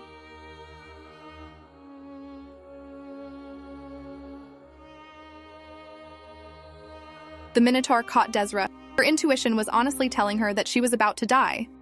However, the Minotaur simply threw her. After skidding across the ground, her whole body was aching after having flown so far through the air before falling, and it felt like she had broken her leg. Why did it just stop at throwing her? That's because that thing over there isn't a real monster. There's no reason why it has to kill us. Since the moment it gets its hands on us, we've already lost. The organizers of this ceremony also had no reason to want to truly traumatize the young children. Having watched this situation play out, Kyan got up with a relaxed smile on his face. I'll prove once for all that the blood of the main family is on a different level to a collateral descendant like yourselves. Eugene was simply smiling in amusement. What an arrogant bastard. Does he really think that I can't kill a cow-headed monster? Kyan began focusing his concentration on his sword. As he did so, the mana circulating through his body began flowing into the sword as well. That was sword ki. Desra knew it was a blade of mana that could cut through anything it touched. To activate the slightest ray of sword ki, you needed to have trained your mana for at least 10 years. Kyan couldn't maintain the sword ki for very long with the amount of mana that he possessed. However, it wouldn't take him very long to slice the cow-headed into pieces. Huh? The mana that composed the sword ki had suddenly scattered. Just what on earth is going on? To check who is the rightful successor to the Great Vermouth, this trail was made with the concentration that the collateral descendant can't use mana yet. It looks like that cheeky Loberion was the one that sealed mana use only against the final boss. Why isn't the sword key activating, even though I still have plenty of mana? If you think you're going to lose, then just come back. Don't pointlessly get your ass beaten. That irritating voice. Did you really think I wouldn't defeat that monster without sword key? The Minotaur swung its hand. Cyan avoided the Minotaur's hand and sliced at the Minotaur. But none of his attacks were truly injuring it. The leg? I need to hit its leg.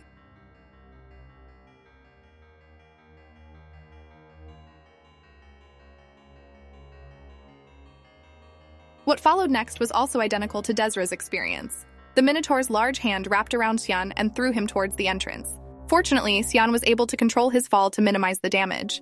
You lost as well. Cyan couldn't say anything in reply, so he could only bite his lips in shame. Seal, it's your turn now. I'm not going to fight since I can't use sword ki due to Loberion's magic. Oh, it looks like she is smarter than her brother.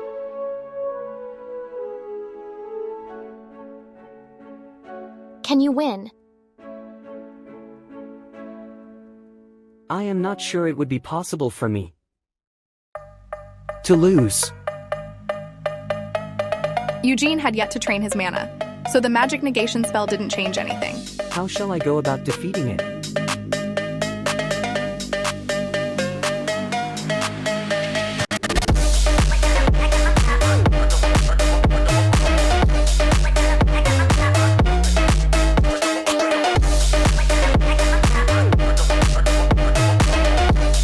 The Minotaur's hand swung upwards, but it missed Eugene completely and slapped its own blameless forehead instead.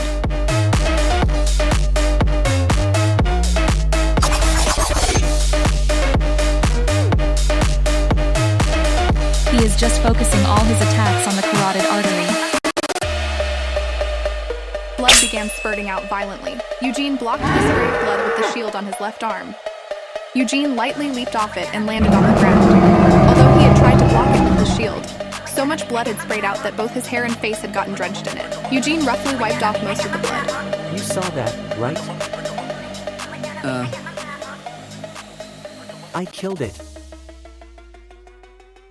If I had been able to use sword key, I could have killed the Minotaur. However, he still wouldn't have been able to accomplish it as easily as Eugene had. The Minotaur's corpse that was lying right next to him, as well as the walls and the ceilings, started to disappear. The bloodline continuation ceremony was over. Both Gilead and Levelian were left speechless. Isn't he amazing? That kid, He's just a collateral descendant who hasn't even trained his mana, but he was able to defeat the Minotaur through sheer overwhelming skill. The Minotaur is a hard monster to face alone, so that's why this year's bloodline continuation ceremony wouldn't just be about their individual performance, but their abilities to quickly make situational judgments, and their cooperative spirit as well. They could have tried out a few different methods until they finally succeeded, or at least, that was the way they had intended for the Minotaur to be defeated. Everything in that labyrinth had been created by Levelian, both the traps and the monsters. He hadn't made them too difficult so that they could match the children's levels. But that child named Eugene had broken through the labyrinth with much more ease than Levelian had expected. That child, just what on earth is he? His potential is indescribable. I've also sent a man to Jidal, and he reports that Eugene's extreme training is well known throughout the whole estate. That boy was born to be a warrior. That child has outshone all of your own children, Lord Gilead. If there's already such a difference between them, once that child begins training his mana, no telling how much he will surpass your children. Isn't that something to celebrate? The more extraordinary that boy is, the more he makes the name of Lionheart shine brightly. But what if that child reveals any ambitions for becoming the Lionheart Patriarch? Only the very best among the Lionhearts has the right to become a Lionheart Patriarch. If my children failed to keep the position of Patriarch, that would just mean that they were too weak to keep a hold of their birthright. If that were all the strength that they had to offer, they wouldn't deserve to be the Lionheart Patriarch in the first place. As an outsider, my apologies for bringing up something that wasn't my place to address. Lord Gilead, as an old acquaintance, I feel that I must advise you, if at all possible, you must adopt that child. Adoption? Yes. A collateral descendant has finally overturned the main family in a bloodline continuation ceremony. That alone would make many of the Lionheart's collateral lines look down on the main family. If that happens, some of those dissatisfied with the current system may start to join forces. I thank you for your advice. I think it's an attractive proposition. To be honest, the boy was so outstanding that Gilead wished Eugene was his own son. Also, it seemed like being adopted would be better for the child's future as well. Well, before that, the celebrations have to come first. Before Gilead congratulated Eugene, his gaze lingered on his children for a moment. The eldest, Iode, hadn't even reached the center of the labyrinth. He had spent far too much time studying the various magical traps and monsters on his way there.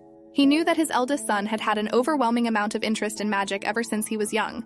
Since this type of magic wasn't often encountered, it was understandable for Iode to be overcome with curiosity.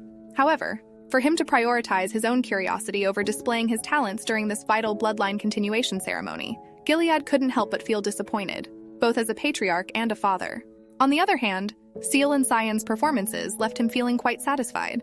The twins had been able to make their way without facing any great difficulty from the traps or the monsters. Although they couldn't defeat the Minotaur, that was just because the two children were still immature, and immaturity could be compensated for with experience. All of you showed a great performance. From here, we were able to see everything as each of you faced the labyrinth. While we had expected it to be a challenging ordeal, all of you have done amazingly well. Thank you very much. The children awkwardly received the praise. Eugene, you showed the best performance among all of the 9 children who participated in this year's bloodline continuation ceremony. Thank you very much. The way you dealt with the traps and the monsters was impressively flawless, especially when you fought the troll head-on. Unlike the other children, you didn't even receive any minor injuries in the process. No way did Eugene really not get injured at all while fighting that vicious troll? Gargith glanced at Eugene with a look of disbelief. How could he have done that when he's shorter and has fewer muscles than me? Gargith asked himself. He really was impressive, but he also felt disappointed. If only he had the help of our family's revolutionary muscle growth agent. That poor body of his would be much larger. Truthfully, we expected all of you to be trapped in the labyrinth for at least 2 days. But as expected of the bloodline of the Great Vermouth, it seems that I greatly underestimated them. After all, seeing these gemstones of talent sparkle brighter than imagined could only be a pleasant surprise. You all should return to your rooms and rest. I would have liked to hold a grand banquet this evening. However, we didn't know that you would all emerge so quickly, and I'm afraid that we weren't able to prepare the banquet in advance. As such, all of you can have a good rest today, and we will hold the banquet tomorrow. Loberian, escort the other children back to their rooms. As for Eugene, you can come with me. Yes, sir. Are you going to give him his reward right now? There's no reason to delay, so wouldn't it be better if he got to choose more quickly? Truthfully, Gilead was also curious to see which item Eugene would pick from the treasure vault. The underground treasure vault was a forbidden location, even to those who had inherited the blood of the main family. Only the patriarch was freely permitted to enter. From a young age, Seal had pestered her father for permission to visit the underground treasure vault with him, but even Gilead, who had such a soft spot for his daughter, wouldn't allow her to accompany him into the treasure vault even once. You're quite skillful to be able to wield multiple weapons. I'm not that good, you praise me too much. I saw your performance in the labyrinth, and the way you wielded both your sword and your shield was truly adept. Moreover, didn't you use a spear to defeat Cyan and Desra? Gilead seemed to have heard the full story of Eugene's spar with Desra.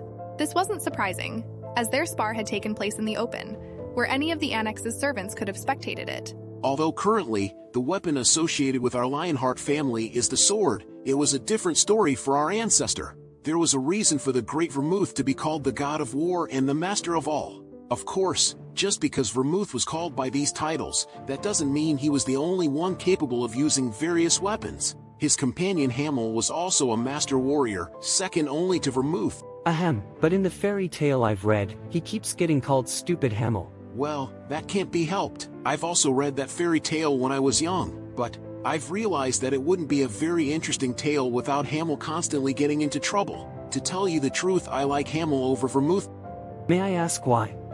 Rather than the flawless Vermouth, I preferred Hamel's more humane character. Doesn't it often come up in the fairy tale? Hamel often felt inferior to Vermouth, but he never once allowed himself to be frustrated. Instead, he spared no effort to overcome his own perceived shortcomings, and in the end, he didn't care about his own safety but instead chose to sacrifice himself for his comrades. Hamel's portrayal was deliberately slandered in the fairy tale. It was because he was meant to serve as a simple lesson for young children. I also admire Hamel.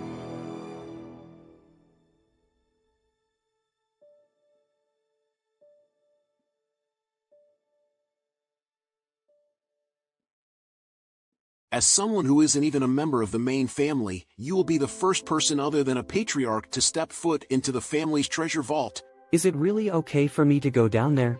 Of course it is. Didn't I promise you that you'll be allowed to pick whichever item you desire? I've already discussed this matter with the Council of the Family Elders and obtained permission. The Council. The old lions of the Lionheart clan, the Council was composed of the direct line's previous patriarchs, and those from the collateral lines recognized as giants in their respective fields before they retired. May I ask, what exactly is contained inside the treasure vault? It holds our family legacy, which has built up over the past few hundred years. Of course, among all these items, there are even quite a few relics left behind by our ancestor, the Great Vermouth. Really? Then is the Holy Sword in there as well?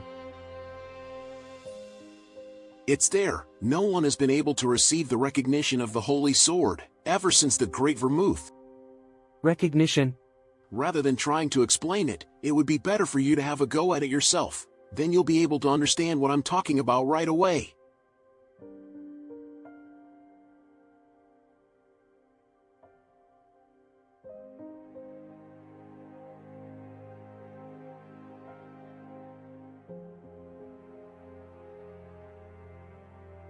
You may enter. Will you be entering with me, Patriarch? While I believe that it might be fun to watch as you pick something, if I go in with you, I may end up unconsciously influencing what item you pick, and I would rather respect your freedom of choice. Also, if I do go in with you, I feel that I might distract you.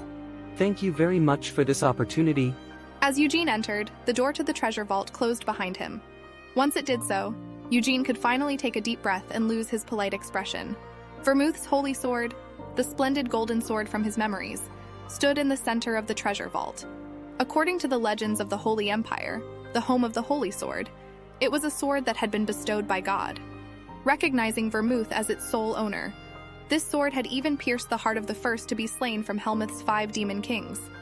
Although after that, it was almost exclusively used as a torch. Eugene grabbed the sword with both hands and tried to pull it out using all his strength.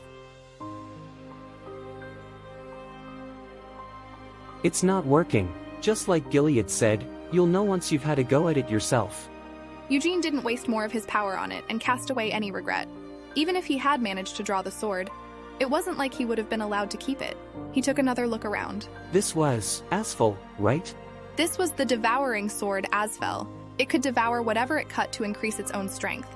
It was a sword that could cut magic, a mana-devouring sword. No matter how powerful the spell was, in front of Asfel, it would be worthless. It was only thanks to the fact that Vermouth was an excellent wizard in the first place that he was able to use it. Besides this sword, several other familiar weapons had caught his eye. There's the dragon spear Carbos. It was a spear capable of unleashing an attack as powerful as a dragon's breath with a single thrust. The storm sword Wynid, a sword imbued with the protection of the wind spirit king. The thunderbolt Pernoa, a bow that shot bolts of lightning, which could cross any distance to reach its target. The sword of no return Javel, a sword that could create countless flying copies of itself when mana was inserted. And they've even got Gaedon's shield, a deceptive shield that could divert any attack that came into contact with it into the void. These were all weapons that could turn the world on its head if they got out. But is this really everything? He couldn't see the terrifying moonlight sword, or the demonic spear he had really been coveting. The weapons here are only about half as good as those. This wasn't anything strange. After all, 300 years had passed. During this time, quite a few weapons may have left the treasure vault, never to return. Bastards. They must have known a good thing when they saw it and snatched the easiest to deal with is Wynid. Just holding it in your hands would allow you to command the spirits of the wind, and of course, it enabled you to use spirit magic. Although it would be impossible for a while, as long as he kept accumulating enough mana, he would even be able to one day summon the Wind Spirit King himself. Unlike ordinary magic, spirit magic didn't consume a lot of the user's mana. Once the spirit was summoned, any further mana costs were taken care of by the spirit itself. Eugene kept looking around the treasure vault. In addition to these weapons, there were several other treasures that Vermouth had also used. Oh? Eugene's eyes widened in surprise. Lying there was a small necklace. Why is this here? It wasn't anything special. There was no great magic imbued into it, nor did it have any important symbolism. This necklace was the keepsake that had been left to Hamel after his parents were killed by monsters. Hamel had eventually taken revenge for their deaths with his own hands. Nevertheless, Hamel continued to wear it around his neck until the day he died. Or at least that was how it should have been. Could Vermouth have retrieved my body from Helmuth? It looks like they didn't just forget about me. To someday kill all 5 of the Demon Kings, that was the promise that everyone had vowed to each other. But despite this, Vermouth, Mulan, Sienna, and Anise, those 4 had made an oath of peace with the Demon Kings. Even though 300 years had passed since then, Helmuth and its 2 Demon Kings were still alive and well. Just what exactly did they swear in that oath? Even though you retrieved my belongings and laid them to rest here, all of you, especially you, Vermouth, just what were you thinking? Eugene couldn't put down the necklace. Since he had even gotten the chance to reincarnate, he didn't want to get too bogged down with his past life. This necklace had stirred up a number of feelings that Eugene had been trying to ignore. It might have been that they lacked the strength to do so after I died. After all, the last 2 Demon Kings were terrifyingly strong. He didn't want to resent Vermouth and his other comrades, since he believed that they must have had a reason for not being able to slay the remaining Demon Kings. He still wanted one of the weapons, but he couldn't bear to leave this necklace, the keepsake belonging to Hamel, inside the Lionheart's treasure vault. That is? It called to me. Are you sure about this? There should be many other more amazing treasures. Do you mind if I take a look at it for a moment? Please, go ahead. A worn-out necklace. No jewels were embedded, nor was the workmanship extraordinary. Even when he inserted his mana, there was no reaction in response. This was simply an ordinary and cheap necklace. Why was such a necklace inside the treasure vault? The more he looked at it, the more Gilead failed to understand. Everything inside the vault had been recorded by the magic of the treasure vault. This is quite a mystery. This necklace isn't an item that has been registered by the treasure vault. This is an item that shouldn't have been in there. But then why was it in there? This necklace doesn't seem to be valuable. It doesn't have any enchantments either. So even if you sold it, you wouldn't even be able to buy a cheap sword. In any case, do you still want to keep this necklace? Yes, I do. If you really want to keep this necklace, then it can't be helped. However, I can't let you have it right away. Since the origins of this item are unknown, I'll have to ask Loberian to examine it. So I can have it back once the examination is over? I'll even promise you that I'll return it once the results are in. Although I really didn't think things could turn out like this. Eugene, technically speaking, the item you brought back with you is not a treasure of the Lionhearts. As that's the case, go back inside and only come out after you've picked something else. Can I really? It's fine. After all, you didn't come out with a piece of a treasure, so go back in and return with whatever you like. Thank you so much. He really couldn't believe that Gilead is Vermouth's descendant. I've decided, it's you, Wynid. From now on, you belong to me.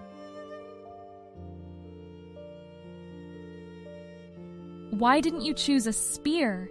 You're great with spears. It was my choice. And back in the labyrinth, didn't you see that I'm great with a sword as well? So annoying. It looks way too light.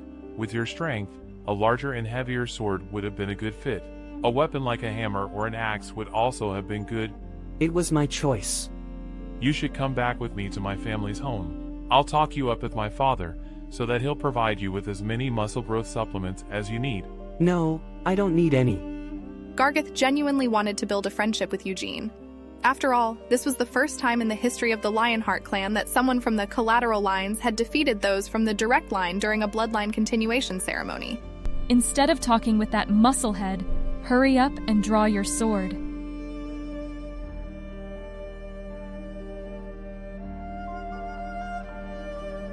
Which sword is it? It's called Winid. The Patriarch told me that this sword is imbued with the protection of the Wind Spirit King. Once I've started training my mana, I might be able to summon spirits. Desra pouted and looked at Eugene with eyes full of envy. It's an impressive sword, but there should have been a lot of spears even more impressive than that. I was sure you would choose a spear. Well, there were quite a lot of spears. Hey, did you see that one? The dragon spear Carbos. The one that shoots out a dragon's breath attack with just a single stab. They say that it can even wipe out a mountain. I don't know what it even looks like. What about the demon spear Luentos? Was it there? I like that spear the most. After all, it was the strongest one amongst all of the great Vermouth's weapons. I've heard of Luentos as well. Wasn't that the spear used by the Demon King of Cruelty? Remain silent. The Demon King of Cruelty. 300 years ago, in the Devildom of Helmeth, there had been 5 Demon Kings, ranked according to their strength. Number 1. The Demon King of Destruction. 2. The Demon King of Incarceration. 3. The Demon King of Fury. 4. The Demon King of Cruelty. 5. The Demon King of Carnage. Vermouth and his companions had begun their conquest with the weakest 5th-ranked Demon King. Eventually, Hamel died in the castle of the Demon King of Incarceration.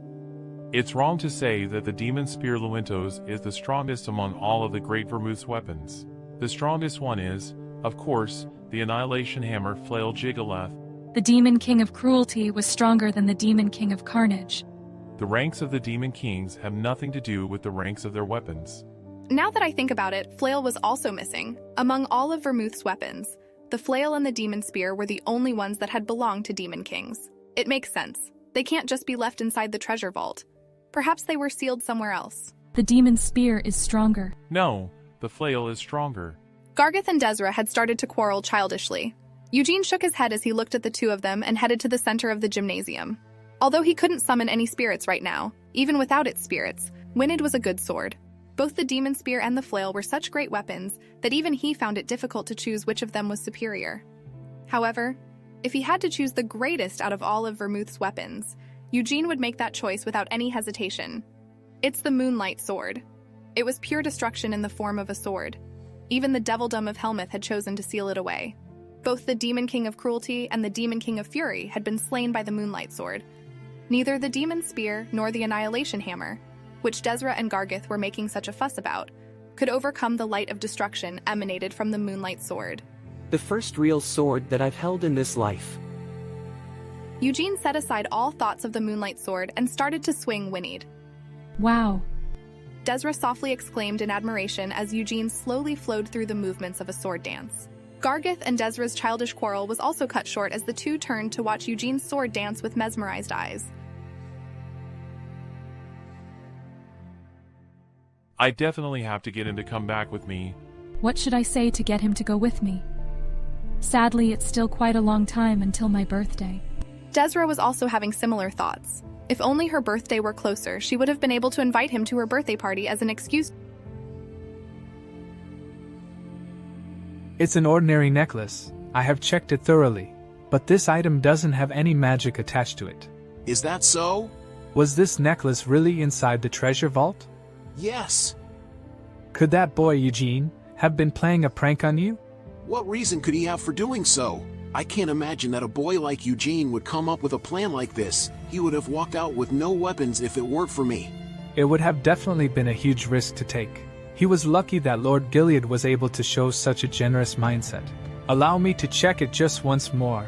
I have confirmed that there is no magic hidden within the necklace. However, now that I've also gotten a little curious about its origins, I'd like to dig a little deeper into it. How do you mean to do so? How should I explain this? To put it simply, I'll read the memories of the necklace from when it was young. Mana exists everywhere in this world. While it's impossible to communicate with Mana directly, I know a spell that will allow me to read Mana's memory. It is a spell created by the esteemed teacher of our school, the wise Sienna. Then I'll be counting on you. There really isn't anything. It seems to be an item from around 100 years ago. This is the capital, on the side of the street. It was sold there. I can't read anything more from this point. It seems likely that magic of the treasure vault stopped the mana from recording any more memories. 100 years ago? Around that time, yes. Currently, there wasn't even anyone left from that time to ask about the origin of this necklace. So, what are you going to do with this necklace? Since it doesn't have any magic imbued within, I'll just give it to that boy, Eugene. After all, he wanted it so much that he even passed up the opportunity to choose a treasure. You seem to really like that boy. What there not to like about him? And as so, I have a suggestion for him. And by that you mean? I will take Eugene as my own son. Hey there. Master Gion. Gion, the youngest brother of the patriarch. If Gion had gotten married at the usual age, he might have already had a son about as old as Eugene, but the man still looked unbelievably young for his true age. Pleased to meet you. I am Eugene Lionheart. Of course I know who you are. You are the kid that beat the main family. So you're here to guide me to the patriarch? That's right. My brother wanted to send one of his knights, but I told him that I'd go and do it personally. I actually wanted to see you for myself. You wanted to see me in person? I meant it. After all, you defeated Cyan in a duel, and I've heard you've even won the bloodline continuation ceremony? I also wanted to see the bloodline continuation ceremony in person, but it's a tradition that no one except the patriarch is allowed to watch the ceremony. Well, Master Loberian also happened to be spectating beside my brother this year, but that's only because Loberian helped set up this year's bloodline continuation ceremony strange, isn't it? Well, I guess you could call it part of the patriarch's privileges, like the fact that only the main family's patriarch is allowed into the treasure vault. Similarly, only the patriarch is allowed to have fun watching the bloodline continuation ceremony. I know it might sound like it, but I'm not really complaining about my brother, you know? It's just that the traditions are. But if I say it like that, does it sound like I'm complaining about the family rules instead? I don't mind if you do. Brother actually doesn't mind it when I complain about them either. Although they hadn't been talking for very long, Eugene had a rough idea of what Gion's personality was really like. His very attitude seemed to exude a sense of free-spiritedness. It was probably due to this character of his that he had decided not to marry yet. Why is the patriarch calling for me? Maybe to compliment you? I've received his compliments earlier. Well, it's not like I don't have any clues, but it's not something to get all worked up over. Though it does have something to do with you and your future. However, I think it would be nice if we could see each other more often. Me too. Come in. After opening the door for Eugene, Gian took a few steps back. Then he winked at Eugene. Although his personality is good, he's a bit overbearing. Sorry for calling you so suddenly. For now, why don't you take a seat? About the necklace, I asked Master Loberian to examine it, but it turned out to be just an ordinary necklace. So that was the case. He even read the earliest memories recorded in the necklace's mana, but nothing special was found. They even read the mana's memories? Oh yeah, there was a spell like that, made by Sienna's. What are the memories recorded in the necklace? Loberian said that the necklace was purchased in the streets of the capital around 100 years ago. Eugene checked it carefully. No, there was no mistake about it. This was definitely the necklace that Hamel had worn 300 years ago, the keepsake left by his parents. Loberian could be lying, but there's no reason for him to do so. Could he really have read it wrong? An archwizard currently serving as the head of a tower of magic? If that wasn't the case, then that would mean a spell that can even deceive the head of a tower of magic has been cast on the necklace, creating a layer of new memories in the mana. But who on earth would have done that? Could it have been Vermouth? But what reason would that guy have for doing something like this? Then is it okay for me to take this necklace? Well, if you really want it, you may keep it. Thank you very much. Eugene, I called you here to give you the necklace. There was one more reason as well. This might seem sudden, but I have an offer for you. It's nothing unpleasant, and in fact, this offer is for the sake of your future. Eugene, are you— Sir Patriarch. Eugene interrupted him. Seal is kind and cute, but I don't want to start thinking about marriage so soon. Things had seemed a little strange from the very beginning. Even after Eugene had beaten her twin brother, Seal had still come looking for him the very next day with a smile on her face. And ever since then, she had been clinging to his side. It felt like there had also been times when Seal subtly kept Desra from getting close to him. Recalling all the times he had met with Seal since arriving at the main estate, Eugene felt increasingly sure of his suspicions. They must have decided to trap him in an arranged marriage upon seeing the result of their duel. No wonder. So that's why he was willing to give me a weapon from their treasure vault. They intend to tie me to the main family by engaging me to Seal. Inside Eugene's head, Gilead's image underwent a rapid transformation. After all, I'm too young to even be thinking about marriage. I need to get my father's permission as well. And even if my father does allow it, I don't want to get married to Seal. Hold on. Eugene, I think you may be misunderstanding something. I didn't call you here with the intention of engaging you to Seal. That's something for Seal to decide. But of course, your opinion is important as well. I called you here because I wanted to offer to adopt you. Ha! An adoption? This is all too sudden. But not as sudden as an engagement, right? I'm sorry for getting the wrong idea. What do you think about being adopted? But my father is waiting for me in Jidal. If you wish, I'll invite Gerhard to stay at the main estate as well. So then I'll have two fathers. That's right, but your biological father is, and always will be, Gerhard. There's no need to think about it too much. It's just to bring your family into the same fold as the main family. I feel like this would trouble my father greatly. I too am a father of 3 children. I am not trying to steal Gerhard's son away from him. Although I've never met Gerhard, I promise to respect him as if he were my older brother. Does that mean that, if I refuse, you patriarch won't show my father respect? There's no way. Although I'm embarrassed to even say this out loud, I'm not such a childish person. So, if you refuse, I'll just feel a little regret, that's all. I will, of course, respect your choice and wish you the best of luck with your future. However, I really do hope to allow your future to shine as part of the main family. I don't think this is an issue that I should decide by myself. If that's the case, then let's leave it until after the banquet. I'll send messengers to Jidal and tell them to respectfully escort your father over. Thank you so much. Earlier, you said that this would be good for my future as well. What exactly did you mean by that? If you're fostered with the main family, there are a lot of benefits you can enjoy. Didn't you say that there weren't any nights you could go to for instruction back in Jidal? But at our main estate, you won't need to worry about that. After all, we have a lot of excellent nights here. If I'm going to learn from anyone, I want to learn from the best. If I'm adopted by you, Patriarch, will I be able to learn from you as well? Eugene was curious to see just how strong the Lionheart clan's patriarch truly was.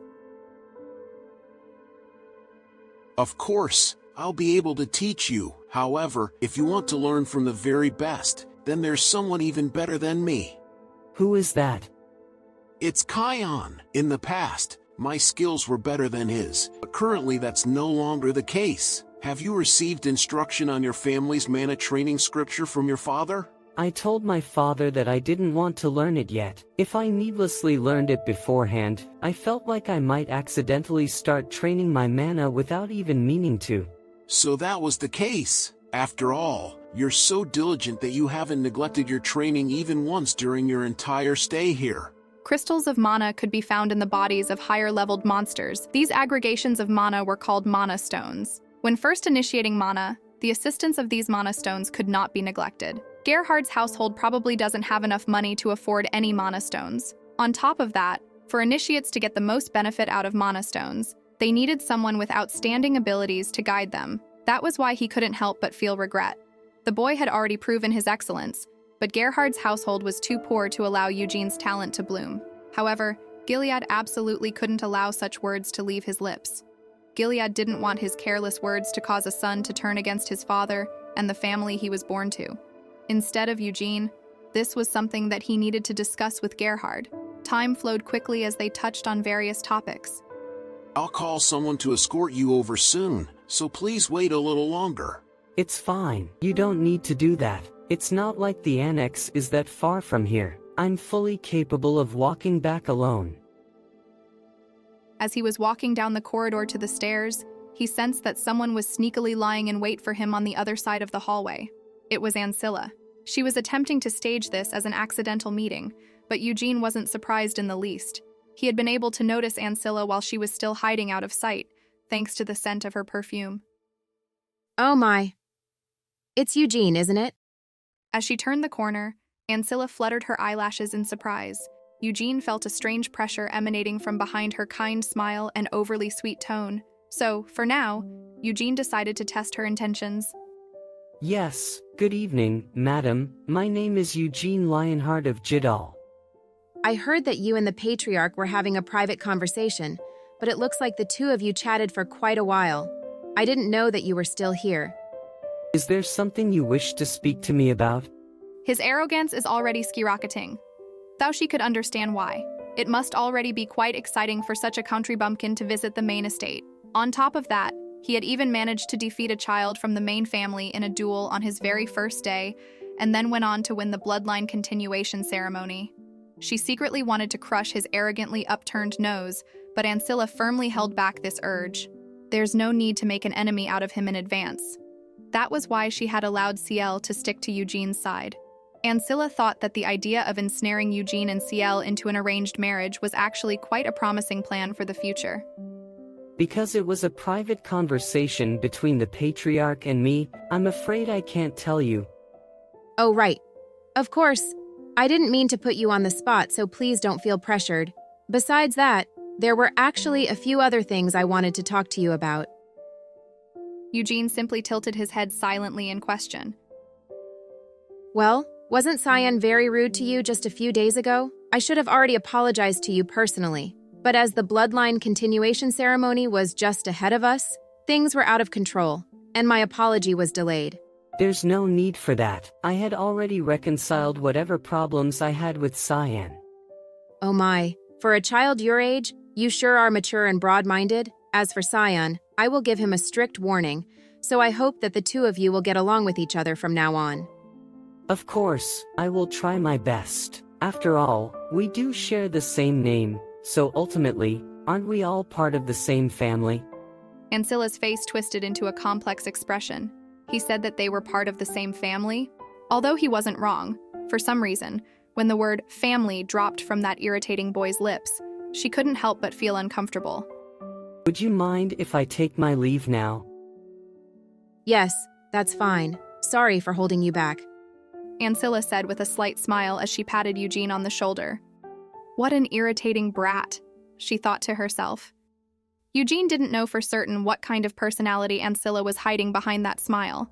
However, looking at the harassment she had authorized for him on that very first day, she obviously had quite a cruel streak. As such, he didn't want to needlessly get involved with her. 2 days later, Gerhard Lionheart arrived from distant Giddel. The Patriarch's own younger brother, Keon, had personally accompanied Gerhard to the main estate.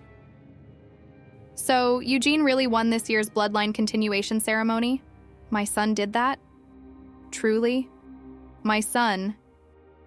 He really defeated the children of the main family. Gerhard felt like he was about to start crying. It wasn't like he hadn't held any expectations for Eugene. His son had always been out of the ordinary, ever since he was young. He had thought that the bloodline continuation ceremony would force Eugene to see the reality of his situation. After all, defeat was still inevitable. It should not have been possible to overcome the gap that existed between the direct line and the collateral lines by innate talent and hard work alone, but... Father!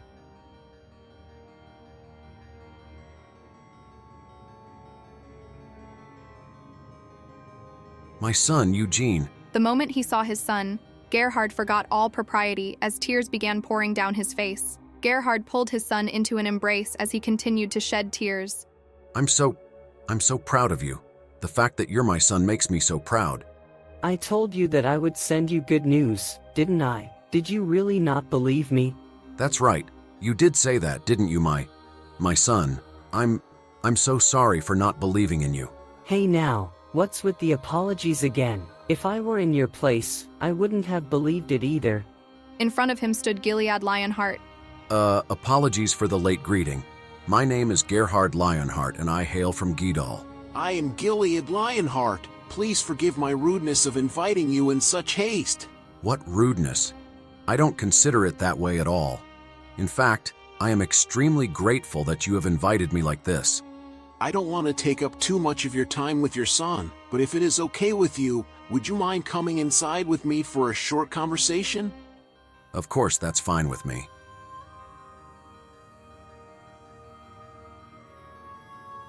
You're talking about an adoption?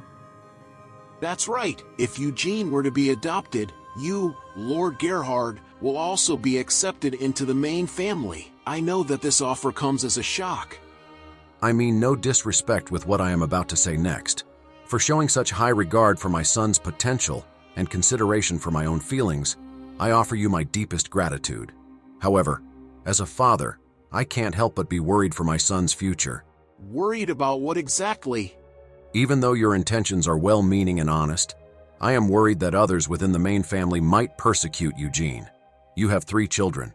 If my son is adopted into your family, no matter the reason for his adoption, won't he be treated as an unwelcome outsider? I understand what you're trying to say, but the main family values its traditions. So even if Eugene was adopted into the main family, succeeding in my position as the patriarch would be very difficult. As long as that boy, Eugene, doesn't let his greed drive him, he will be able to freely display his talents with the help of the main family. As long as he doesn't hold any ambitions of becoming the patriarch, Eugene will be able to build up a friendship with my children, as they will all become siblings once he is adopted into the main family. Their relationships will open up many more opportunities and possibilities for Eugene in the future. I suppose that would be the case? I don't believe this is something I can decide by myself. I think it's time for me to have a conversation with my son.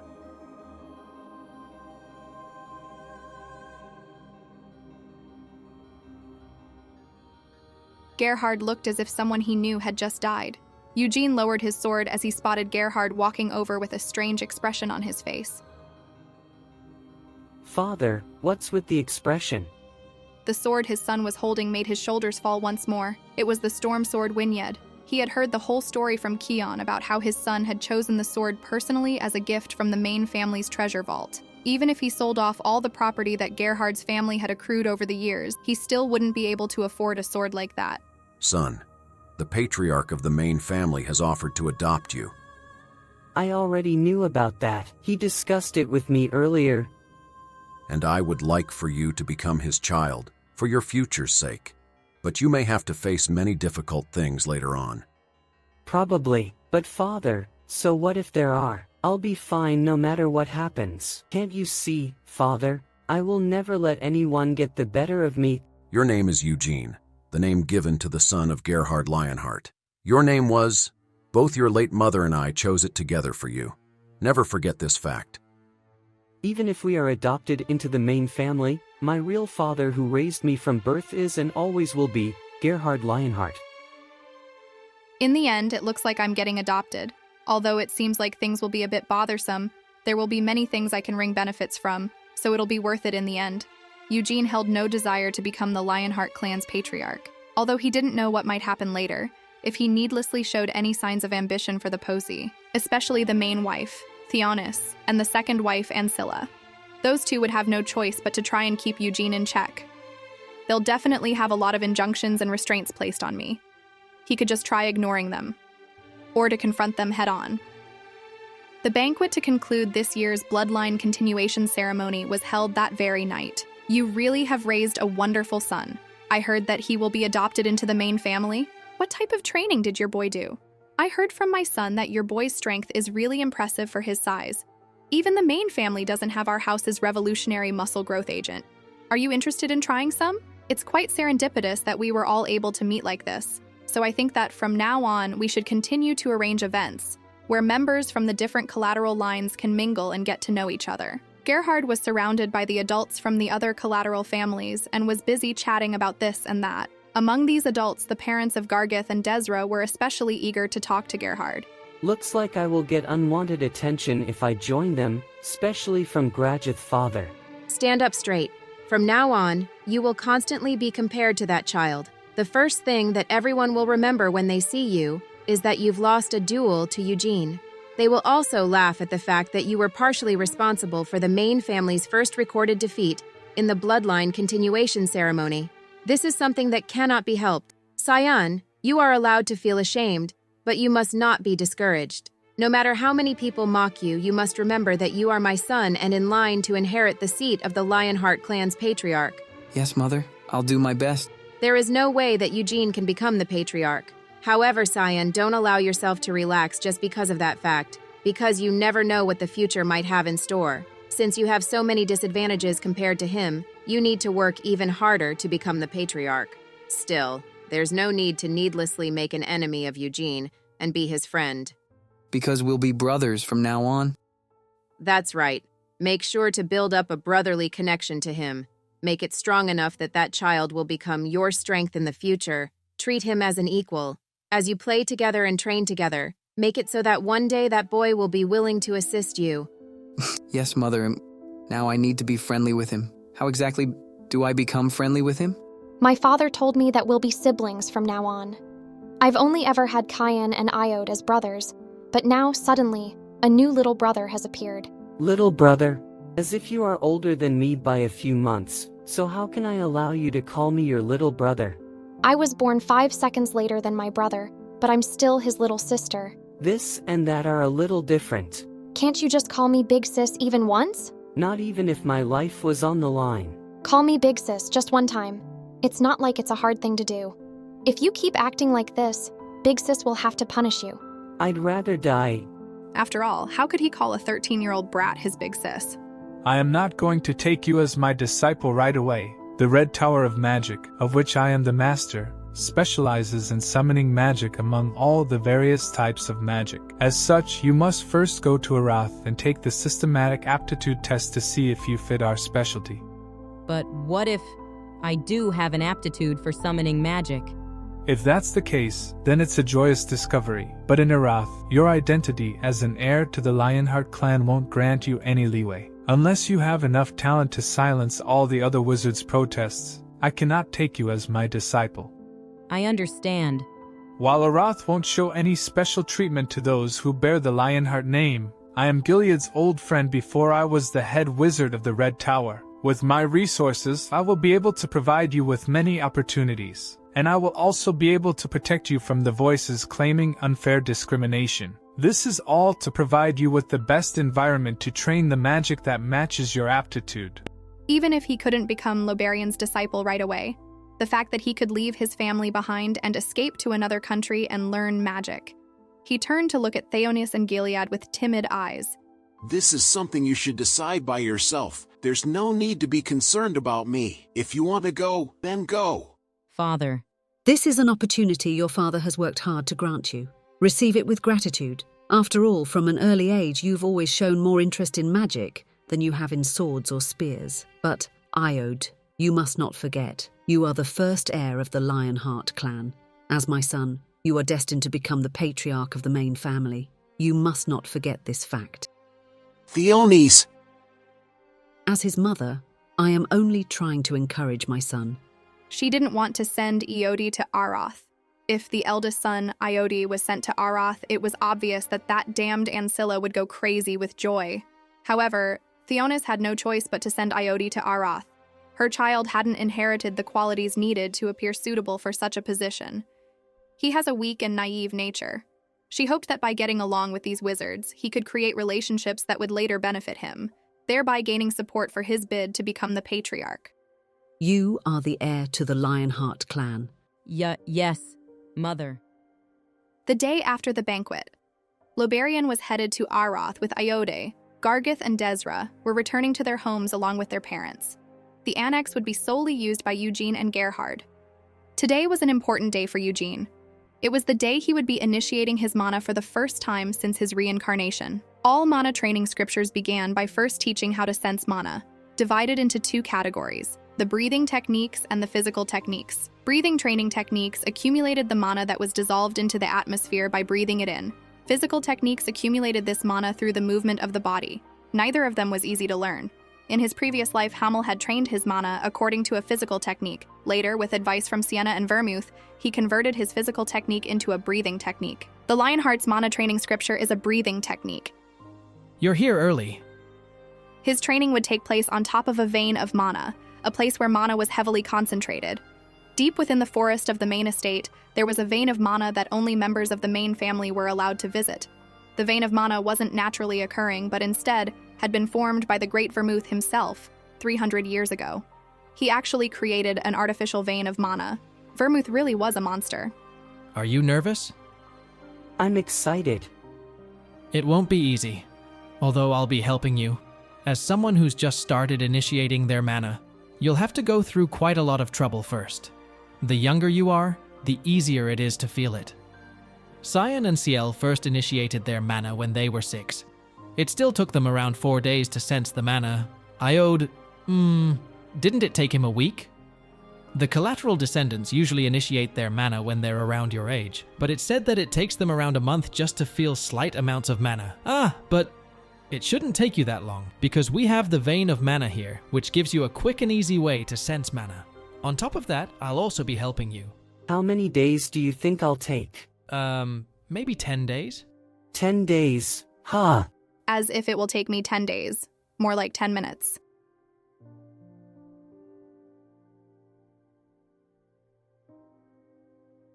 Okay, let's head on in.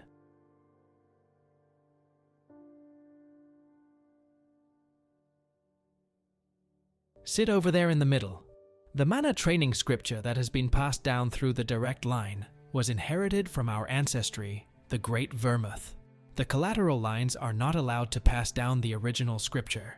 The Great Vermouth had drawn a clear line between the main family and its collateral branches. The only thing that could be passed down to the descendants of the collateral lines was a poor imitation of the main family's original scripture. The White Flame Formula. Eugene hadn't known that the name of the scripture was the White Flame Formula, but he clearly remembered the unique appearance of the mana generated by this scripture. The sparks that flew off him looked just like a lion's flowing mane. Of course, you won't be able to learn it right away. You'll need to be able to sense mana first. I can already feel it. That's just an illusion. He understood how Eugene could have come to make such a mistake. Once you got too absorbed into something, it was easy for strange delusions to arise in your head. Keon made an intangible wisp of mana move and hovered at Eugene's side, to show Eugene he can't sense mana yet.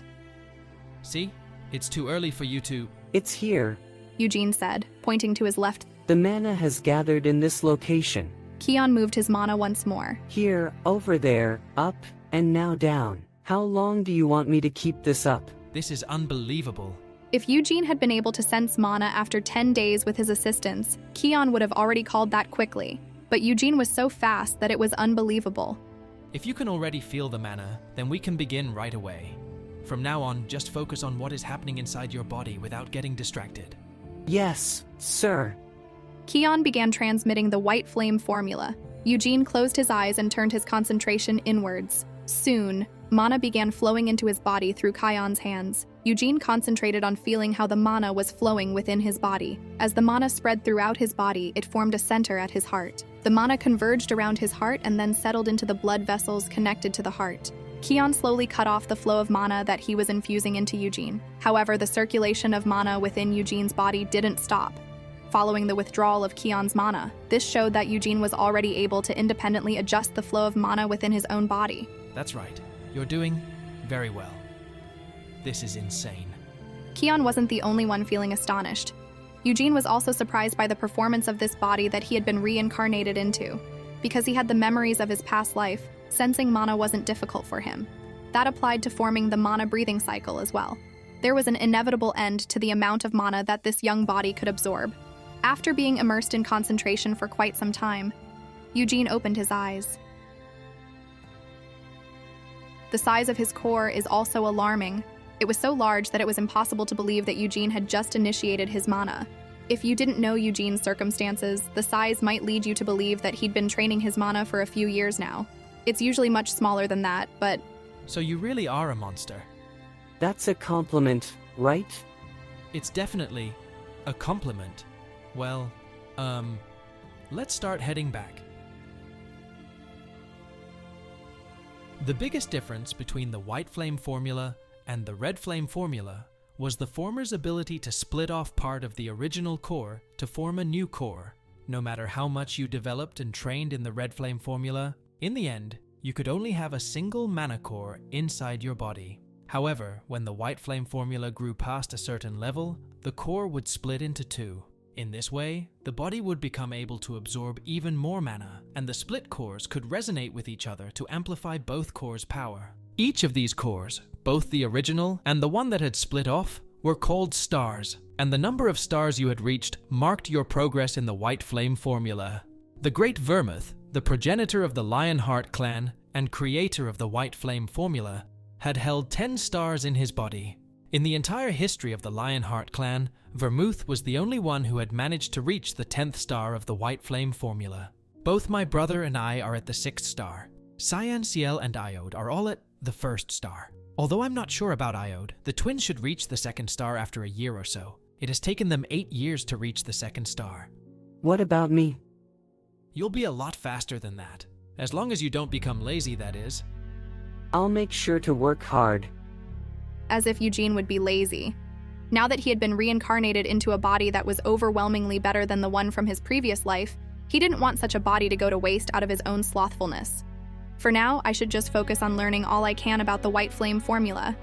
But the 10th star? I'm not sure if I'll be able to reach it. Guess I'll have to deconstruct it as I'm learning it. I'll explain things to the Patriarch. As for you, you must be tired, so go get a good rest. I will do that. Eugene had no intention of resting. Why should he rest? This kind of fatigue would get better with just a full night's sleep anyway. First of all, why don't we go have a look at my new abilities? Master Eugene, you already returned. Nina, go to my room and bring back Winade. Eugene slowly took a deep breath as he drew Wynyad. The mana from his core flowed into Wynyad. The star revolving around his heart began to shine. The wind gradually grew stronger, turning into a violent storm. Nina jolted in surprise and was blown back further. Could it really be? Are you really Hamel?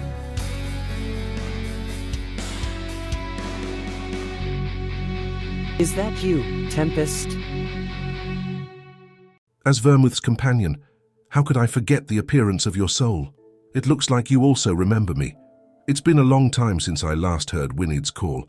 I was curious to see which of Vermouth's descendants had been chosen to wield it, but then I felt a familiar soul. How could this be? For someone to be reincarnated with their old memories, and as Vermouth's descendant at that, and it's Hamel of all people. Why didn't Vermouth kill the remaining demon kings? Tell me, Tempest, didn't you accompany them on the rest of their journey through the Devil Dawn? Why are the Demon King of Incarceration and the Demon King of Destruction still alive after 300 years? I don't know why Vermouth made that decision. The only thing I know is that, in the decisive battle with the Demon King of Incarceration, Vermouth sheathed his sword. What? I don't know exactly what happened at that moment. Their fight at that time was fierce, but ultimately futile. Ultimately, only Vermouth and the Demon King of Incarceration were left standing.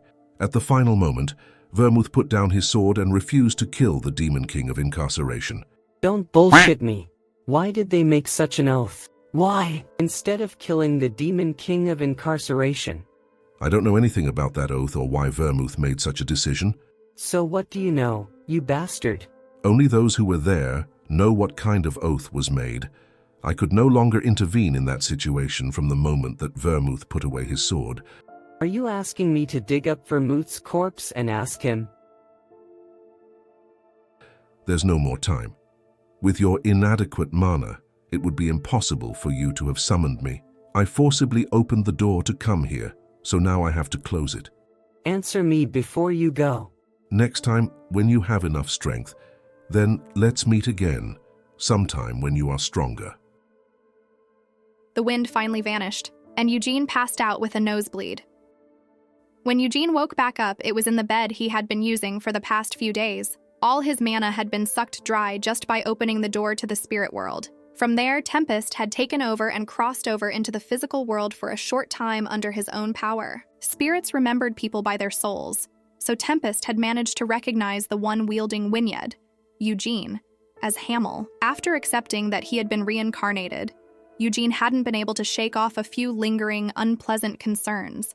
Was he really Hamel? What if he wasn't reincarnated and was just someone who had Hamel's memories implanted into him? Eugene is now certain that he is the Hamel from 300 years ago. Master Eugene, are you okay? I'm fine. How long was I out? About half a day. The Patriarch and Master Keon have been staying in the annex, waiting for you to regain consciousness. I will bring them right away. I've already heard part of the story. I was told that after you drew Wynyard, a large breeze suddenly started blowing. Was this because you summoned a spirit? There was no point in divulging the whole story, but he had to say something. There were too many eyes who had seen Tempest's descent, and it was impossible for any other spirit to be able to provoke such a storm through their arrival on this plane.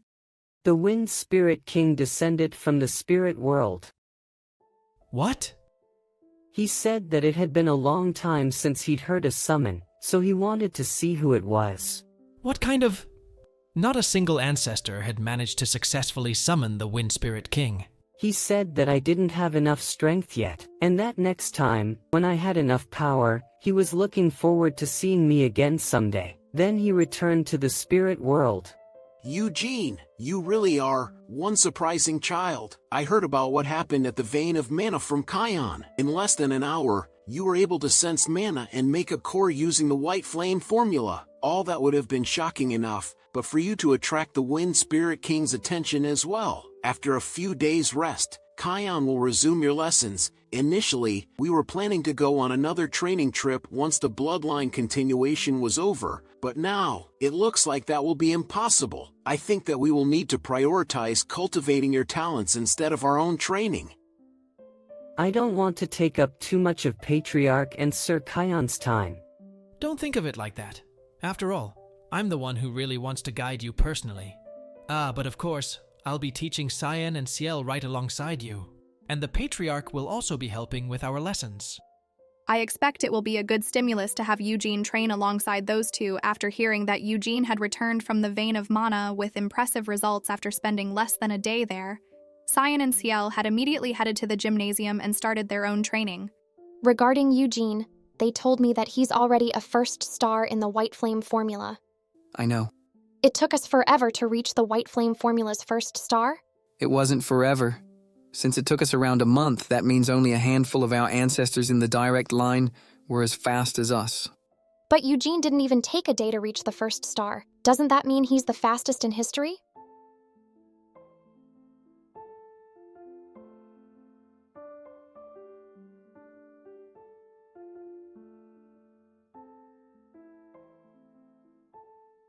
A sylph, a lesser spirit of the wind. With Eugene's small amount of mana, it was normal for him to have summoned a sylph, just in case Eugene tried to mentally ask the sylph.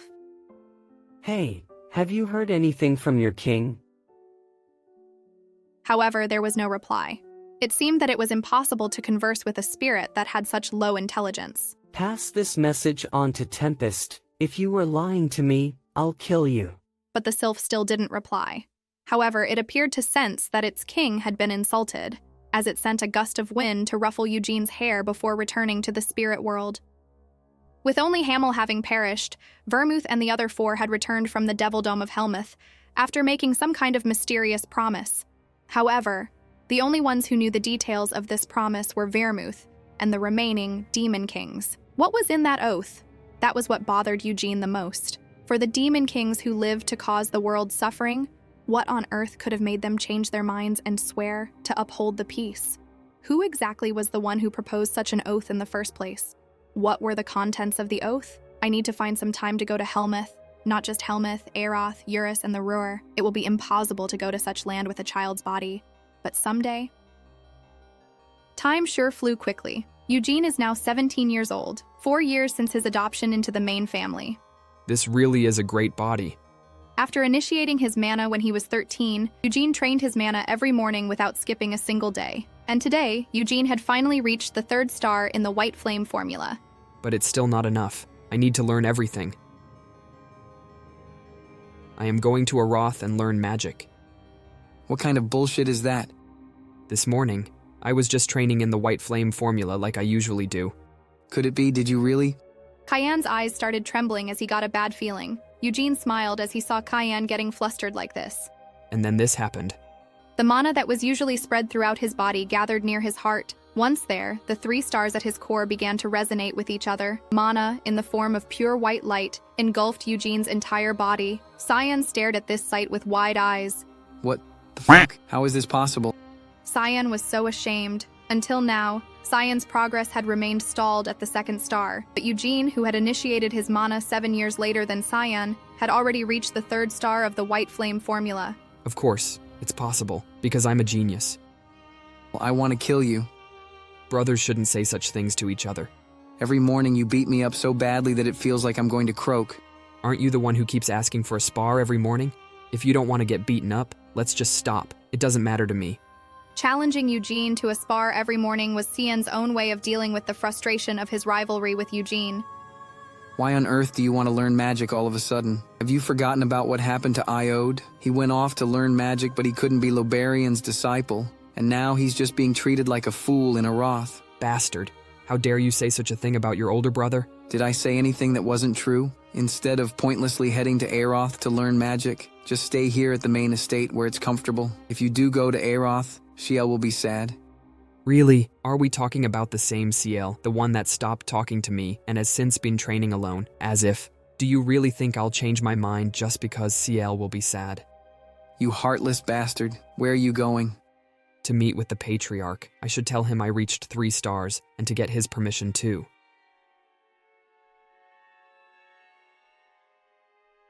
What the hell is with this bullshit about him wanting to learn magic now? Are you serious when you say this? Yes, sir. I want to learn magic. But why? No one from our family's entire line was able to reach the 3rd star of the White Flame formula at your age. If you continue to work as hard as you have been, you might be able to rise to the 4th star before you become an adult. Today, as I was advancing to the 3rd star, I realized something. If I continue to stay at the main estate and keep practicing as I have been, I don't believe that I will continue to show the same amount of growth. I want to learn much more, especially about magic. Although I don't yet know if I have any great talent for magic, I believe that by venturing into magic, I'll be able to view mana from a different perspective than the one I've had until now. I am sure that all of this won't be in vain. Please, Patriarch. Raise your head. How can I pour cold water on your burning desire to learn and grow? Eugene, I understand what you're trying to say. So if you really want to learn magic, then I'll just have to give you my permission to learn. Eugene, just promise me one thing. Do not get involved with black magic. In Aroth, there was a black tower of magic where black wizards gathered. There weren't any disturbing rumors that matched their sinister reputation, and unlike in the distant past, the public opinion of them wasn't too bad. However, the Lionheart clan had been founded by the Great Vermouth. Although some of the collateral branches had chosen to specialize in magic, black magic was still forbidden to the clan as an unwritten rule. Dark mages, I remember very well what they have done 300 years ago. You don't need to worry about this. I also despise black magic. Finishing his conversation with Gilead, as he walked back down the hallway, he heard a knocking sound coming from a tightly locked door. I need to talk to you. You can come here if you want to talk. No, I smell sweaty from training. Are you really going to Aroth? Did Cyan tell you that? Mm-hmm. He also told me that you've reached the 3rd star of the White Flame formula. Why are you even going? Because I want to learn magic. Isn't your spirit magic enough? You don't really need to go to Aeroth. You can just invite a wizard from the capital to be your teacher. Also, while you aren't here, my brother and I might be able to catch up to your skill level. If that happens, that's actually good for me. It will be more fun sparring with you two. Although it has been quite a while since I sparred with you. If I start sparring with you from now on, will you stay here instead of going to Aeroth? No, I will still be going. Bastard. How long will you be gone? Won't know until I get there, but probably it will be few years. Why do you want to stay for so long? Moving out will be a pain, and what will you do about Mr. Gerhard? My father will be just fine without me. He had lost a lot of weight. It was all thanks to his regular hunting trips with the collateral patriarchs. Uncle Guion will be lonely. That might be true. And what about my brother? He will be lonely if you're not around. Earlier, while he was talking to me, he even secretly confessed that he didn't want you to go. Like I said, I'm still going.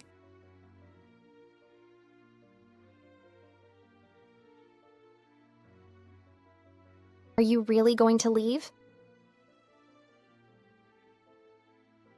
Bastard. I would also prefer it if you didn't go. While you're there, don't hang around with naughty kids and do not neglect your lessons. Even when I'm not here, don't neglect your exercise either. Eugene was now taller than Gerhard. Gerhard smiled happily while looking up at his son, who had grown so mature. Take care of yourself. The next day, everyone was there to see Eugene off as he headed to the warp gate on the outskirts of the estate's forest. Although Gilead had offered him an escort, Eugene had vehemently refused. After all, wouldn't it feel awkward being followed around everywhere by armed guards? I'm skilled enough to take care of myself.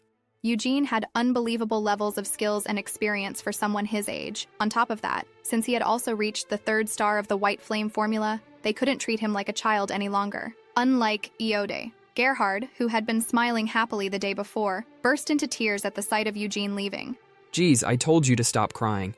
Do you really think I won't go just because you keep crying? Can't you just send your son off with a smile? Finally, Gerhard stopped crying and put on a smile. Accompanied by his father's tearful smile and the farewells from the members of the main family, Eugene departed for the Warp Gate. The capital of the magic kingdom of Aroth was called the Pentagon. The 5 towers of magic formed the corners of a pentagon with the royal palace at its center. Among the various kingdoms, Aroth was the only one to have its warp gates located in the sky. Isn't it amazing? This view could even be said to be one of Aroth's cultural assets. There are as many as 15 floating stations all around the Pentagon, and all of them were created by the wise Sienna. Wow. Are those carriages that Lady Sienna came up with? Of course they are, but there's no need to worry too much. Although they were constructed using magical techniques from hundreds of years ago, they have been continuously improved and repaired, so the annual rate of accidents is very low. But that meant there wasn't a 0 chance of accidents. The tourist attractions in the Pentagon are— Just one moment. For now, I would like to visit the mansion that belonged to the wise Sienna. That's an excellent choice. If you visit the Pentagon, the 3 things that you absolutely need to see are the wise Sienna's mansion, the towers of magic, and the night view from the floating stations. 300 years ago, after returning from the Devil Dome of Helmut, Lady Sienna was the youngest person in Aroth's history to rise to the position of a Tower Master. Lady Sienna left a message in this mansion saying that she was going to retire and then disappeared. Isn't it still a mystery where Lady Sienna went after leaving that message? Yes, that's right. Lady Sienna thoroughly erased all of her traces. Many of Aroth's wizards, and even Lady Sienna's own disciples, attempted to follow her tracks, but no one has been able to find out where Lady Sienna went to. The worst part, the day Lady Sienna disappeared also happened to be her birthday. This might just be my opinion, but I believe that Lady Sienna may have gone to the Devil Dome. Why do you believe that? 200 years ago marked 100-year anniversary of Lady Sienna's return from the Devil Dome of Helmut, leaving behind the body of her comrade, the stupid Hamel. On the eve of her birthday, Lady Sienna may have recalled the fate of her long-dead comrade, and she wanted to avenge Hamel. It may have been such a desire that made Lady Sienna leave. You should have heard about this as well, right, Sir Eugene? It seems that Hamel had a crush on Lady Sienna. Before he died, Hamel confessed his love for Lady Sienna. Stop your fucking bullshit. Huh? No. That was... It looks like Sir Eugene is very against Hamel's romance with Lady Sienna. Well, yes. There are other theories about where she went. Lady Sienna hated both black magic and the demon folk, and until she went missing, she continued to oppose the erection of the Black Tower of Magic. It had been 200 years since the Black Tower of Magic had been raised in Aroth. This meant it was built shortly after the wise Sienna's disappearance. Some have argued that the radical black wizards who were promoting the construction of the Black Tower of Magic may have assassinated Lady Sienna. But there is no way any black wizard could assassinate Lady Sienna. Yep, that's what I think as well. Even the wizards who made up the Black Tower of Magic 200 years ago stubbornly denied this assassination theory. Black wizards might not be able to assassinate Sienna, but what about the Demon Kings? Helmuth's 2 remaining Demon Kings had poured enormous amounts of support to construct the Black Tower of Magic. So from the perspective of the Demon Kings, Sienna, who continued to oppose the construction of the Black Tower of Magic, must have been a thorn in their eyes, so much so that they even wished to kill her. As the aerial carriage landed on the ground, Eugene hopped off the carriage and immediately looked towards Sienna's mansion. Sienna, are you really dead? Please let me pass this exam so that I can enter a Tower of Magic. This will be my 11th time failing. Please at least let me get to the interview stage. The recruitment exams for the Towers of Magic, which were held twice a year, were reputed to be a truly brutal competition. Across all 5 towers, there were thousands of wizards taking the exam, but only a few dozen wizards at most would pass the exam and be accepted. You don't need to pay them any attention. They won't be able to get into the mansion anyway since they don't have the money for it. Is that so? The mansion's gate fee alone costs hundreds of thousands of sales, and that's just the cost to see the garden. If you want to look inside the mansion, you need to pay several times that amount. Why is the price so high? Because there are still people who are willing to go inside, even if they have to pay such a price. There's a superstition that if you pray for help in passing your exam at the portrait of Sienna that's hanging in the mansion's main hall, you will definitely pass the recruitment exam for the Tower of Magic that you plan on entering. So Eugene Lionheart, your identity has been confirmed. Please enjoy the tour.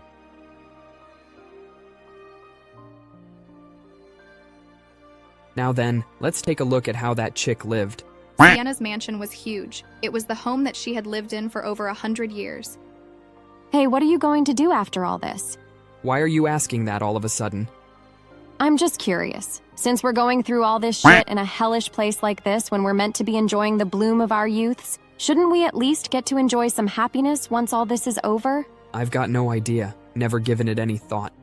Milan, that idiot says he wants to become a king. Doesn't that sound hilarious?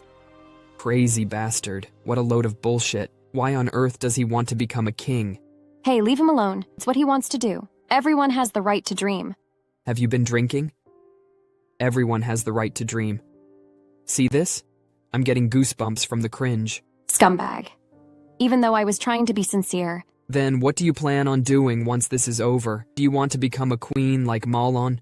Are you crazy? Why would I choose to do something so boring? For me, I'd like to live a normal life, just like everybody else. I want to get married, have children, live comfortably, and eventually become a grandmother.